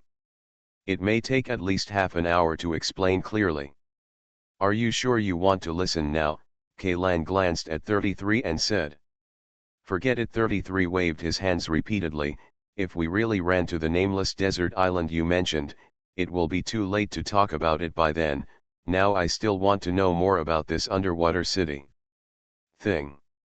According to my short exploration experience, I didn't find any threats inside the undersea city. Instead, it was the abyss hatchery not far away. We'd better stay away and not disturb the fusion inside, Kaylan said. 33 touched the back of his head and said, the fusion body is the kind of monster cultivated by the Xinxing Chamber of Commerce, right? It can absorb the genes of various creatures and fuse them into its own body to promote its own mutation and evolution, and even it can also perfectly simulate the organs of the absorbed creature. If any other creature had been so messy, it would have died suddenly due to immune storm or genetic collapse. If we use the levels in fantasy novels to describe it, the fusion body cultivated by the Xinxing Chamber of Commerce is at most a chi refining stage, while the one dormant in the abyss hatchery can definitely be regarded as a nascent soul-old monster. The Alpha people didn't know how much gene seeds they fed it, and in the tens of thousands of years that followed, it preyed on a large number of marine life near the abyss on its own. Even if REZ Logo was there, we met it. I guess I have to run, Kaylan said. But as long as we don't get close to the abyss hatchery, it won't come out to attack us, right? 33 glanced at the dark rift and took a deep breath. I'm not sure. Anyway, last time, I was attacked deep into the abyss hatchery, Kaylan said, but it doesn't rule out that this guy is just waiting for me to go down. His level of intelligence is very high, even it has a habit of toying with its prey, and there seems to be no limit to its range of activities. It chased me all the way to the outside of the sea platform. According to this calculation, the entire underwater city is within its radius of activity. In other words, when we are exploring this underwater city, this monster may appear at any time and attack us. Theoretically, yes, Kaylan nodded. It feels like a sword hanging over our heads, and we don't know when it will fall. It's the sword of Damocles, Kaylan added for him, but this metaphor is a bit inappropriate here. You might as well say it is a time bomb with no visible countdown. I'm not writing novels. Why are you so entangled? Just understand what I mean. 33 checked the few dozen nano-alloy flying blades left on his body, then pulled out the magazine of the pistol and put the contents inside. All the warheads were withdrawn one by one. The power of firearms in the underwater environment is extremely limited. Even if it is a large caliber hunting pistol, the bullet fired will not be able to shoot very far in the water. The kinetic energy attached to the warhead will also be consumed by the resistance of the water body, let alone the water pressure. Such a high place. The range is probably not as far as a toy gun used by children. However, the bullets they carried this time had a large amount of nano-alloy incorporated into their warheads. It was a good choice to replenish the previously lost flying blades.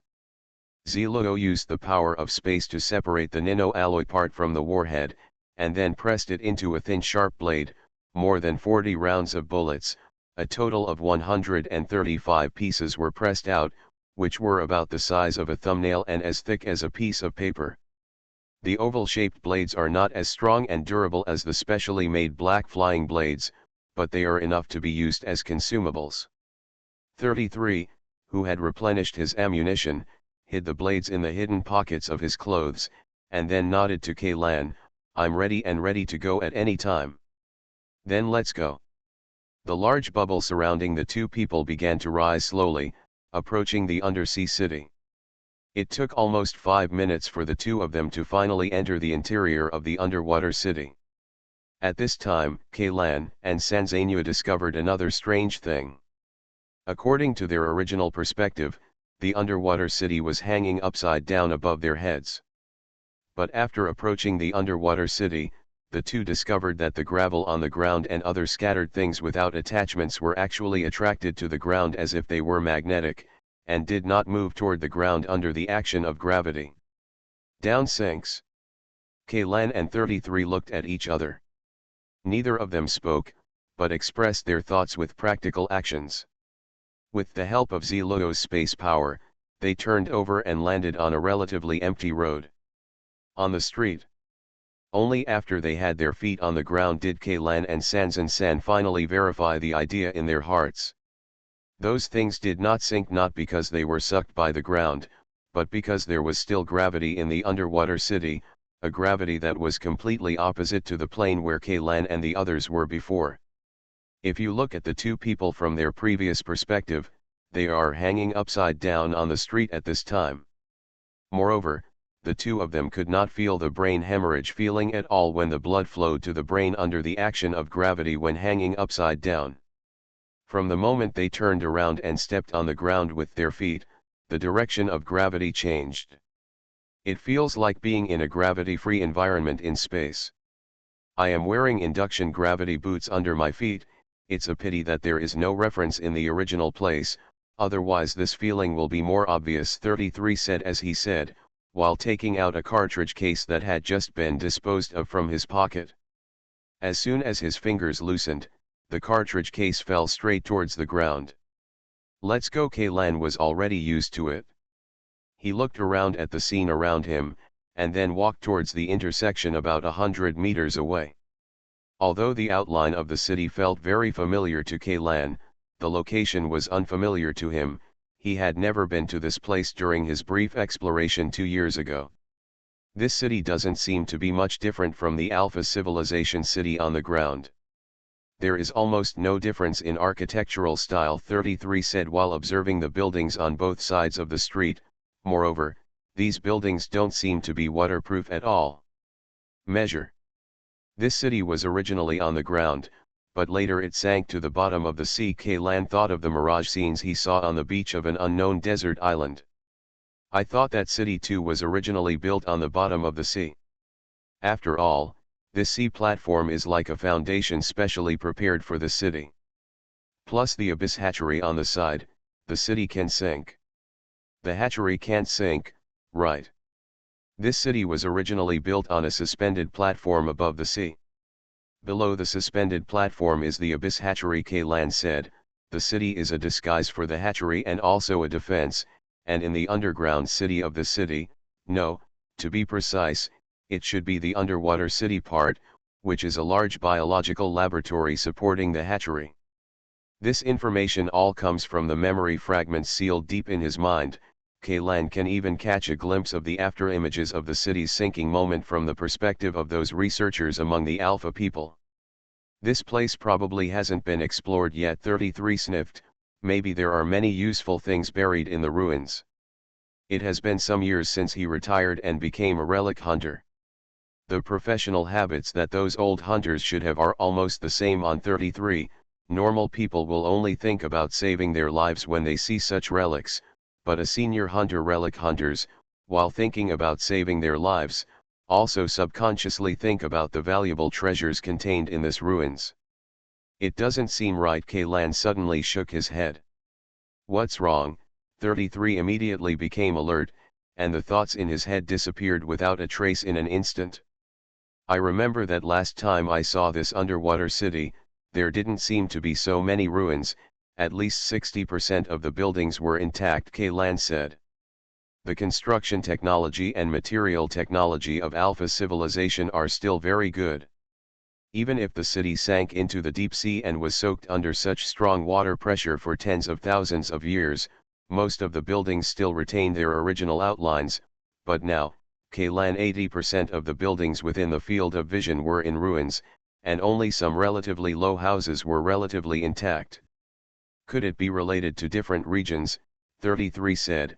Just like human cities, there are prosperous city centers and shanty towns on the edges. When the city encounters an earthquake, the reinforced concrete houses in the city center are like even the earthquake will not collapse, but those slums and shanty towns will instantly turn into ruins. Maybe this is the slums of the underwater city. During the sinking process, the solid buildings in the core city remained intact. And all the houses here have been destroyed. When he mentioned the word destroy, 33 paused for a moment before continuing. Of course, there is another possibility that I don't want to mention. This neighborhood may also be there. The head fusion body was destroyed when it came out to move. It's better to be careful. Kaylan nodded and slowed down a little. Just 20 meters away from the intersection, 33 stopped and looked at a building ruins on the right side of the street. What's wrong? This time it was Ian's turn to ask. I can sense, there is a large amount of nano-alloy buried under the ruins. 33 frowned. A large amount? How large an amount? At least, a ton. A ton of nano-alloy is rarely found even in the ruins of Alpha civilization.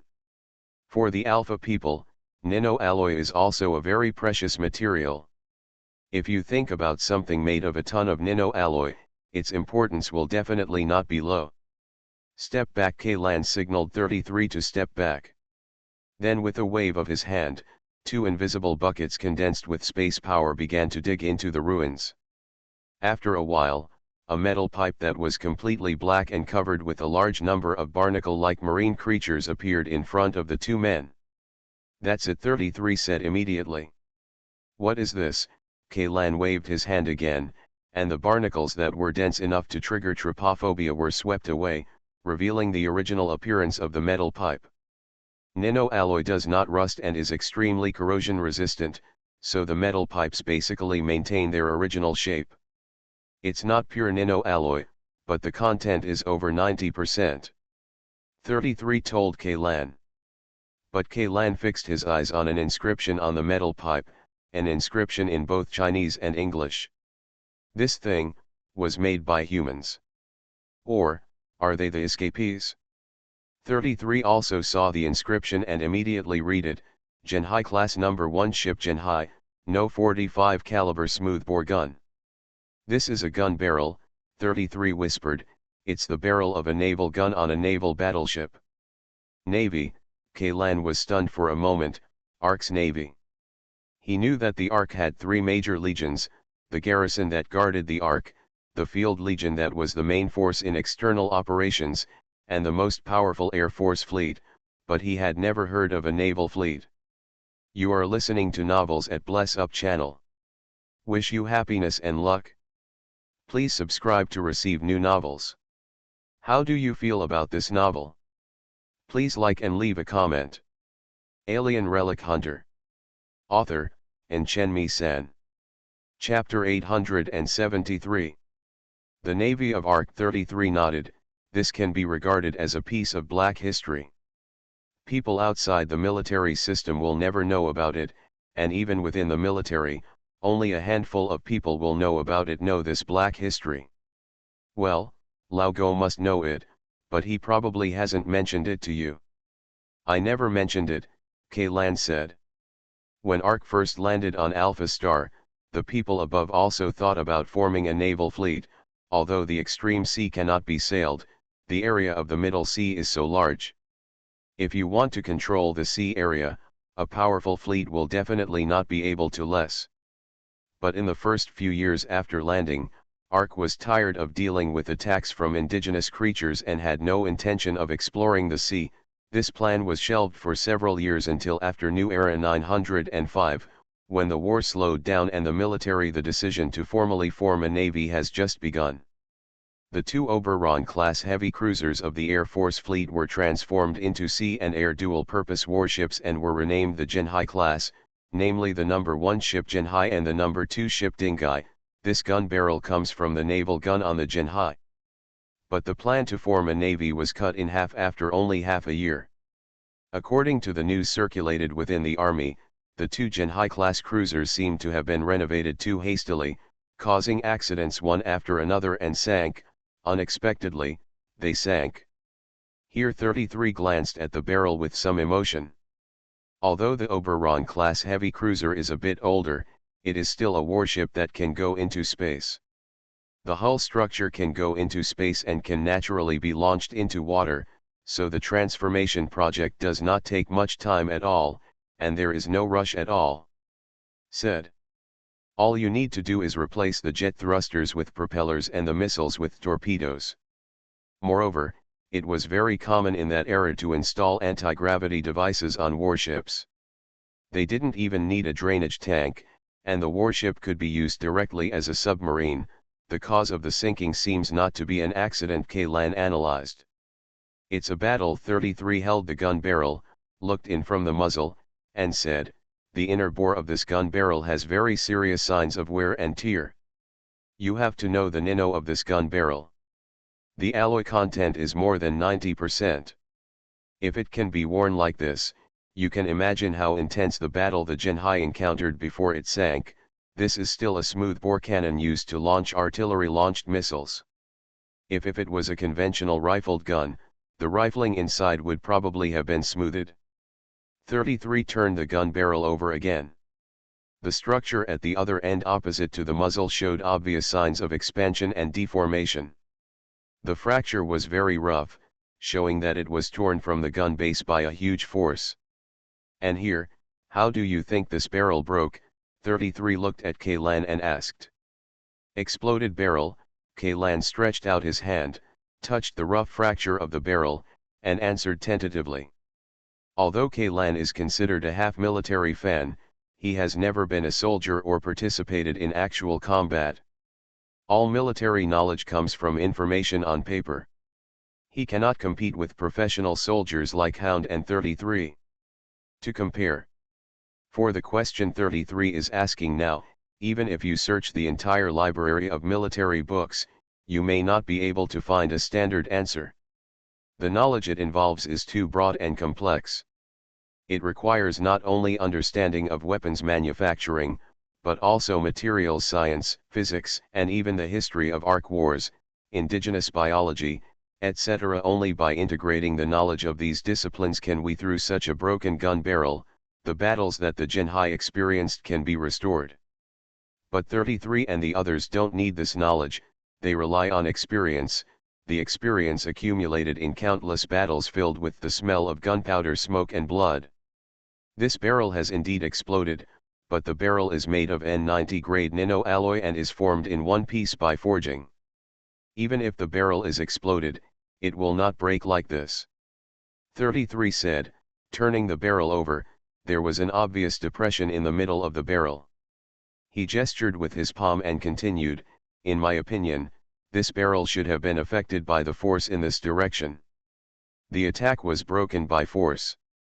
And the thing that broke it was not an angular hard object, but something smooth and flexible. I am more inclined to think it is the offensive organ of an indigenous creature, for example, a tentacle. Note, N90 grade nanoalloy means that the nanoalloy content in a certain material reaches more than 90% generally. The material label mixed with nanoalloy is prefixed with N and number, nanoalloy content percentage, and then add the label of other metal elements or man-made alloys. For example, a boiling steel mixed with 0.03% nanoalloy and with a carbon content of 80,000, the label is N003-08F. As for some materials with more complex ingredients, a single label can even fill half a piece of paper. I understand what you mean, Kaylan answered. Maybe the person who sank the Jinhai was the fusion in the abyss hatchery. 33 nodded in agreement. It seems that the undead crew has actually discovered this underwater city long ago. The two heavy cruisers that were transformed into Jinhai class were not actually used to form a navy. Yes, the navy is just a cover, this undersea city is their real goal. He continued, moreover, you and those on the Pioneer icebreaker are not the first people to enter the underwater city. This place has been explored as early as 950 years ago in the New Era. I think we can now make searching for the wreckage of the Jinhai and Dingai our primary goal, 33 said, throwing the barrel to Kaylan. Ze-Luo, please use this as a material. Help me build a weapon of sufficient weight. Weapon? What shape do you want? Ze-Luo's voice, who was regarded as a human flesh forging machine, sounded in 33's ears. A long-handled battle axe. The center of gravity should be as forward as possible. It is best if you can swing it like a hammer, the edge does not have to be very sharp. Even if it is a blunt instrument, with the blessing of weight, the destructive power is completely enough. I only have one. The hard requirement is that it must be strong enough. 33 knew very well that the enemy they needed to face was probably the monster that broke the barrel. You are right, but the problem is that the main wreckage of Jinhai and Dingai are not in the city. Kaylan sighed. There are only three situations. In the first case, Jinhai and Dingai the number one did not sink, but was secretly transferred to another place by the immortal crew after the mission. In the second case, the Jinhai and Dingai did sink, but the wreckage was salvaged by the personnel sent by the immortal crew. In the third case, the wreckage of the two battleships is indeed still on the seabed, but they have either sunk into the abyss hatchery, or they are in other places outside the sea platform. The former is a restricted area for us, while the latter, it's like looking for a needle in a haystack, oh no, looking for a boat. Even if the main body of the wreckage is not here, there must be some scattered parts, like this barrel. Oh, now it is an axe. 33 took the tomahawk that Ze-Luo had processed and waved it a few times. Ze-Luo removed all the impurities from the barrel, and then used space power to forge the remaining pure nanoalloy, transforming it into a long-handled battle axe with an extremely rough shape. The blade radius of this battle axe alone is 1.5 meters, and the overall weight is a full 900 kilograms, which is more than 20 times heavier than the A82 Jinqing Longyanyu sword exaggerated in the novel The Romance of the Three Kingdoms. If 33 hadn't had the ability to manipulate nanoalloy, even if he underwent 3 more strengthening surgeries, he still wouldn't be able to carry the axe. Well, you can search a little more carefully. Be careful. Before Kaylan could finish his words, he suddenly turned around, raised his hand and shot a spatial blade. The space blade that was originally invisible to the naked eye drew a crescent-shaped vacuum trajectory in the water, and instantly cut an indigenous sea snake-like creature into 2 pieces. This sea snake had been dormant among the ruins of the building. Not only did the color and pattern of the body surface become almost consistent with the surrounding environment, but even the heartbeat and blood flow stopped completely, plus the body temperature was exactly the same as that of sea water. Although Kaylan had glimpsed the sea snake before figure, but he regarded the sea snake as a corpse or a snake slough left behind, until the sea snake suddenly burst out and attacked 33 who turned around. The space blade happened to hit the 3 inches of the sea snake, but the cut-off snake's head still opened its mouth wide and bit it towards 33. Fortunately, Ze-Logo solidified the space barrier in front of 33 in time, and the head of the sea snake was cut off. The snake head was blocked. The head of the snake that hit the wall was bounced away, but the mouth full of venomous fangs continued to bite. A large amount of light blue toxins ejected from the venom glands in the mouth and spread in the sea water. This toxin is highly toxic and corrosive. If humans come into contact with it, the central nervous system will be completely paralyzed within 15 seconds. Even a 9th-level modified person who has received enhanced toxin resistance cannot survive for 1 minute, Ze-Logo said to Kaylan and 33.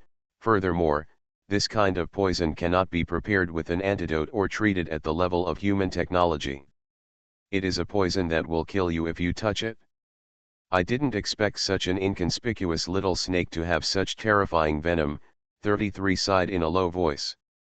Although the venom had been isolated by the space barrier, when he saw the venom spreading toward him, 33 still subconsciously took 2 steps back. Although Kaylan really wanted to try to see if his special physique could withstand this toxin, his reason successfully prevented him from this meaningless act of seeking death. The toxin directly acts on the central nervous system. Kaylan is still not sure whether his recovery ability can have an effect on the brain. He can also conduct experiments on other parts of the body, but he will never dare to touch the brain. There is a familiar smell in the toxin, Ze-Logo said again. Familiar taste. 33 was stunned for a moment. You tasted it? You can understand that I have tasted it, Ze-Logo continued. This poison should come from a primitive species, and this primitive species encountered Kaylan in some special form. The primitive species I encountered? Leviathan. Or. Kaylan subconsciously thought of the primitive species that was once trapped in the underground laboratory on an unknown desert island. But the problem is that he only saw the image of the primitive species in his memory, and it is not considered to have been encountered in the true sense. It's Yinglong, Ze-Logo said. I tried to analyze the genetic sequence of this toxin and found that it is highly similar to the gene of Yinglong's egg. Moreover, according to relevant literature, the sea area around Yinglong's body are also contaminated by the highly toxic poison it releases. That toxin should be very similar to the toxin secreted from the venom glands of the sea snake. Yinglong, you mean the sea snake is Yinglong? 33 looked at the still-moving snake head in astonishment and exclaimed. No, it can only be said that it has a very small amount of Yinglong's blood. It is also possible that the original genes were contaminated by Yinglong genes. The toxin secreted by the sea snake is only a weakened version of Yinglong's poison, but the toxicity is still the same. Don't underestimate it, Ze-Logo said. Isn't Yinglong's burial ground in the central trench of the extreme sea, the Eye of Hell abyss? If you want to say that Yinglong died in the middle sea, then the sea snake will be contaminated by Yinglong's genes, so what's the point? It makes sense, but the problem is that the extreme sea and the middle sea are fundamentally different, and Yinglong's genes cannot be passed on at all. This sea snake, or its ancestors, cannot break through the permanent ice cap of the extreme sea and cross most of the alpha planet land. Run here. Yinglong has wings, it can fly. Kaylan shook his head. Besides, we are not necessarily still in Zonghai now. Tisk, you don't want to tell me that this is the extreme sea, right? 33 sighed. The temperature of the sea water is wrong, and the salt content and composition are not right. This cannot be the extreme sea. Kaylan did not answer, but picked up the body of the sea snake. With a slight stroke of his fingernail, the space blade extending from the front of the nail cut open the body along the sea snake's spine. The meat inside the sea snake has a transparent and shiny texture. If this thing is not poisonous, the appearance alone will probably fetch a sky-high price in a high-end restaurant. However, the most eye-catching thing is not the meat quality, but its bones. The bones of the sea snake have been completely crystallized, with a hint of lavender luster, like gems.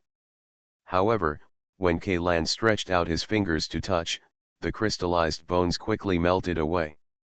Kaylan was stunned for a moment. This scene seemed similar. The creatures captured in Yagonactor Block 1 also had similar crystalline tissue in their bodies, and they would also rapidly degrade themselves after their death. Alien Relic Hunter. Author, Chenmi San. Chapter 874. No. No, those biological crystals are brain-like organs, not skeletons. There is a difference between the two. Crystallized bones. Kaylan suddenly remembered that the huge skeleton exposed after Leviathan's flesh and blood withered away was made of crystals.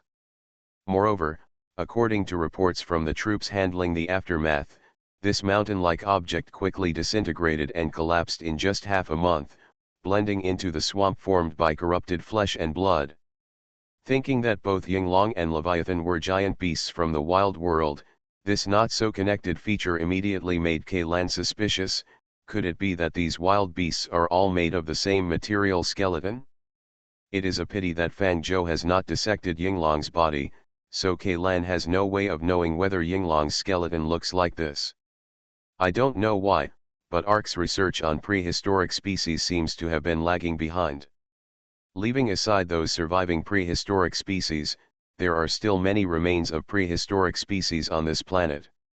However, except for the fact that Leviathan can produce high-quality energy crystals in its body and has been developed, the remains of other prehistoric species are basically not much moved.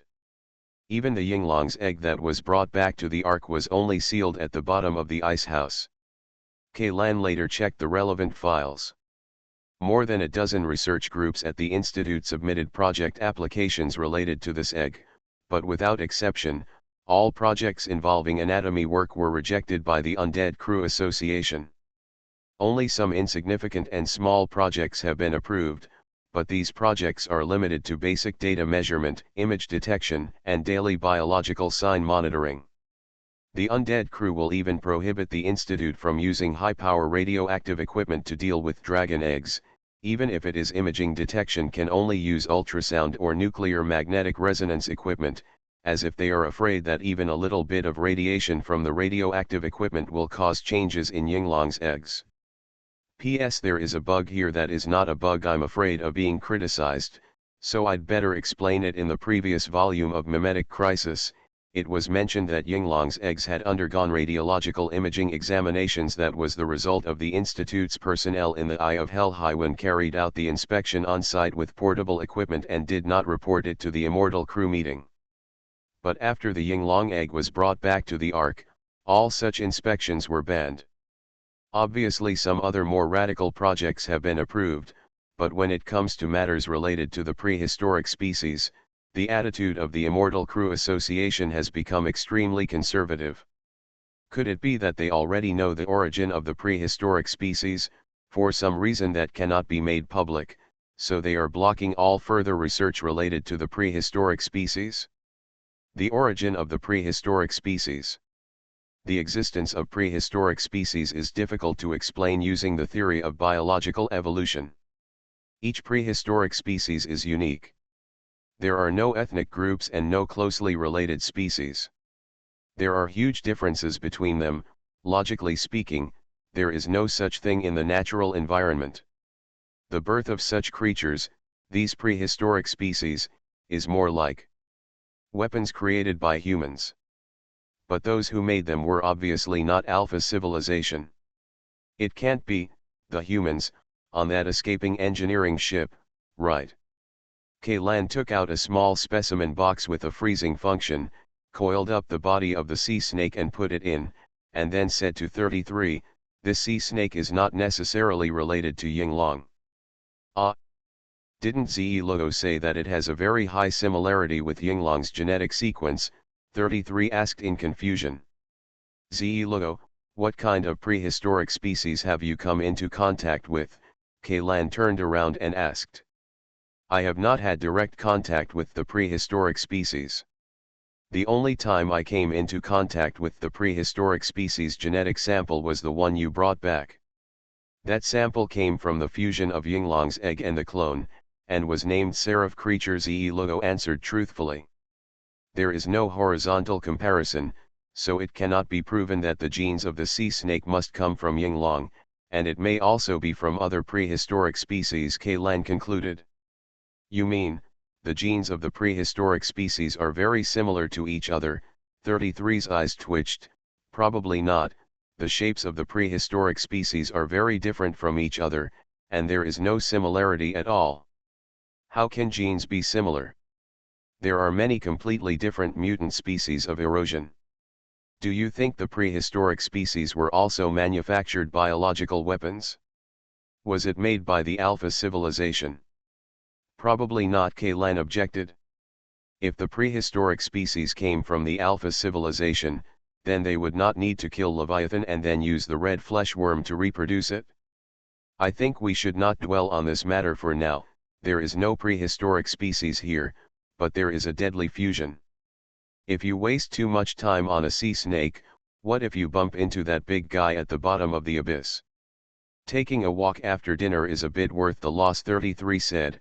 Since this underwater city appears here, it means that it is regarded as one of the 8 trials of the Tower of Babel. I just want to pass the trial quickly and leave this place. Of course, if the trial target is the person in the abyss hatchery, then we will be unlucky. Middle Sea, E-0315 C area, above. There are only the last 15 nautical miles left between Yagonactor and the endpoint of the revised new route. Hound, Leighton, and others can even see the building built in the Forbidden Sea through the external supervisory image of the battleship. A floating platform on the edge of the sea. Yagonakotar's goal was so big that the garrison troops on the offshore floating platform naturally discovered them early.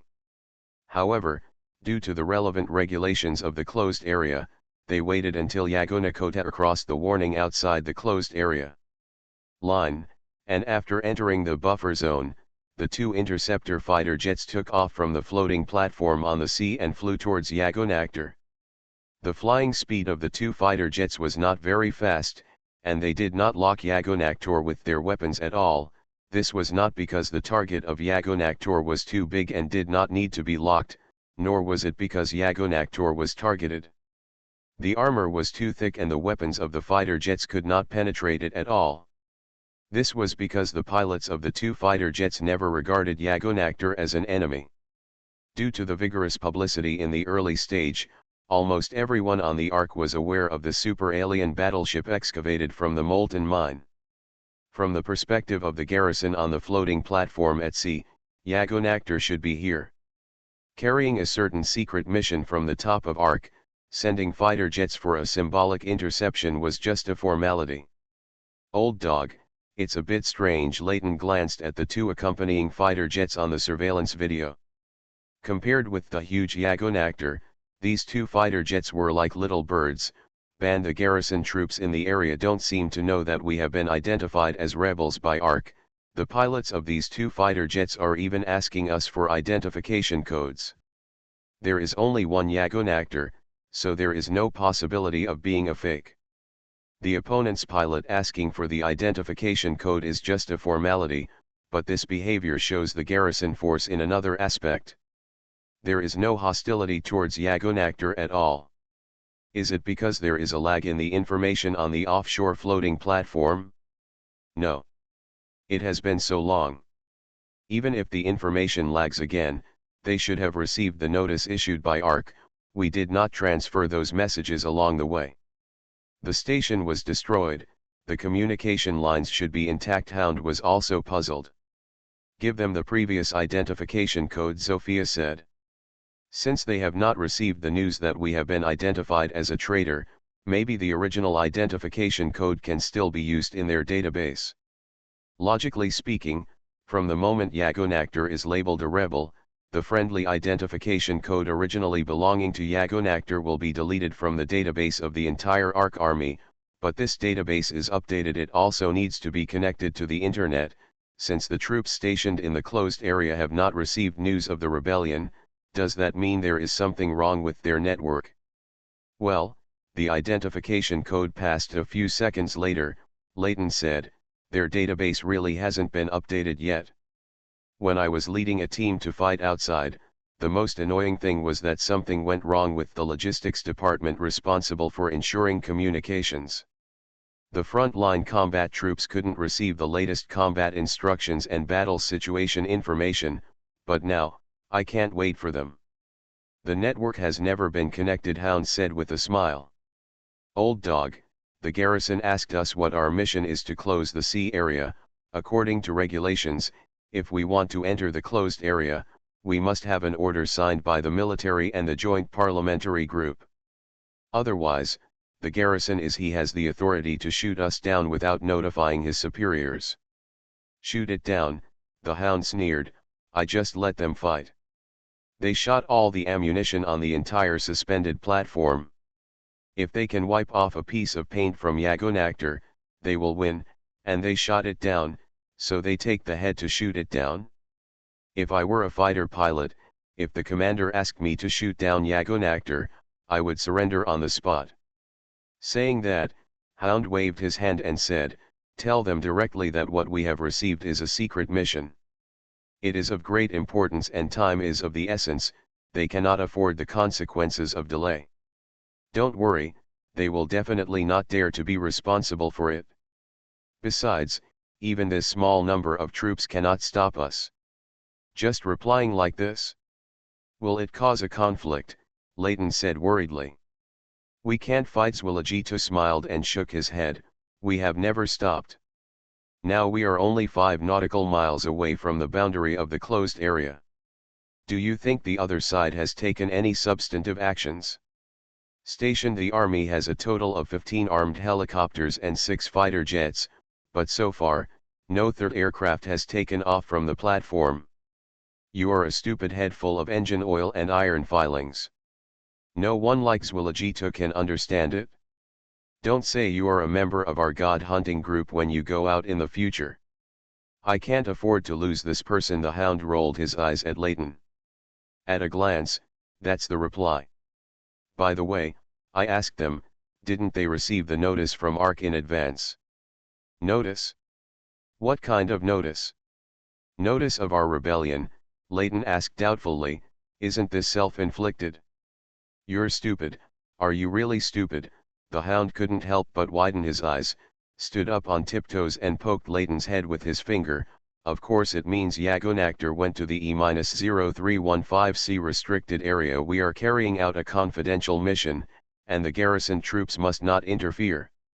If necessary, we must cooperate fully with the notice. It's just a test to see if they have disconnected the internet, you pig brain. Sophia, who was standing nearby, covered her mouth and couldn't help laughing.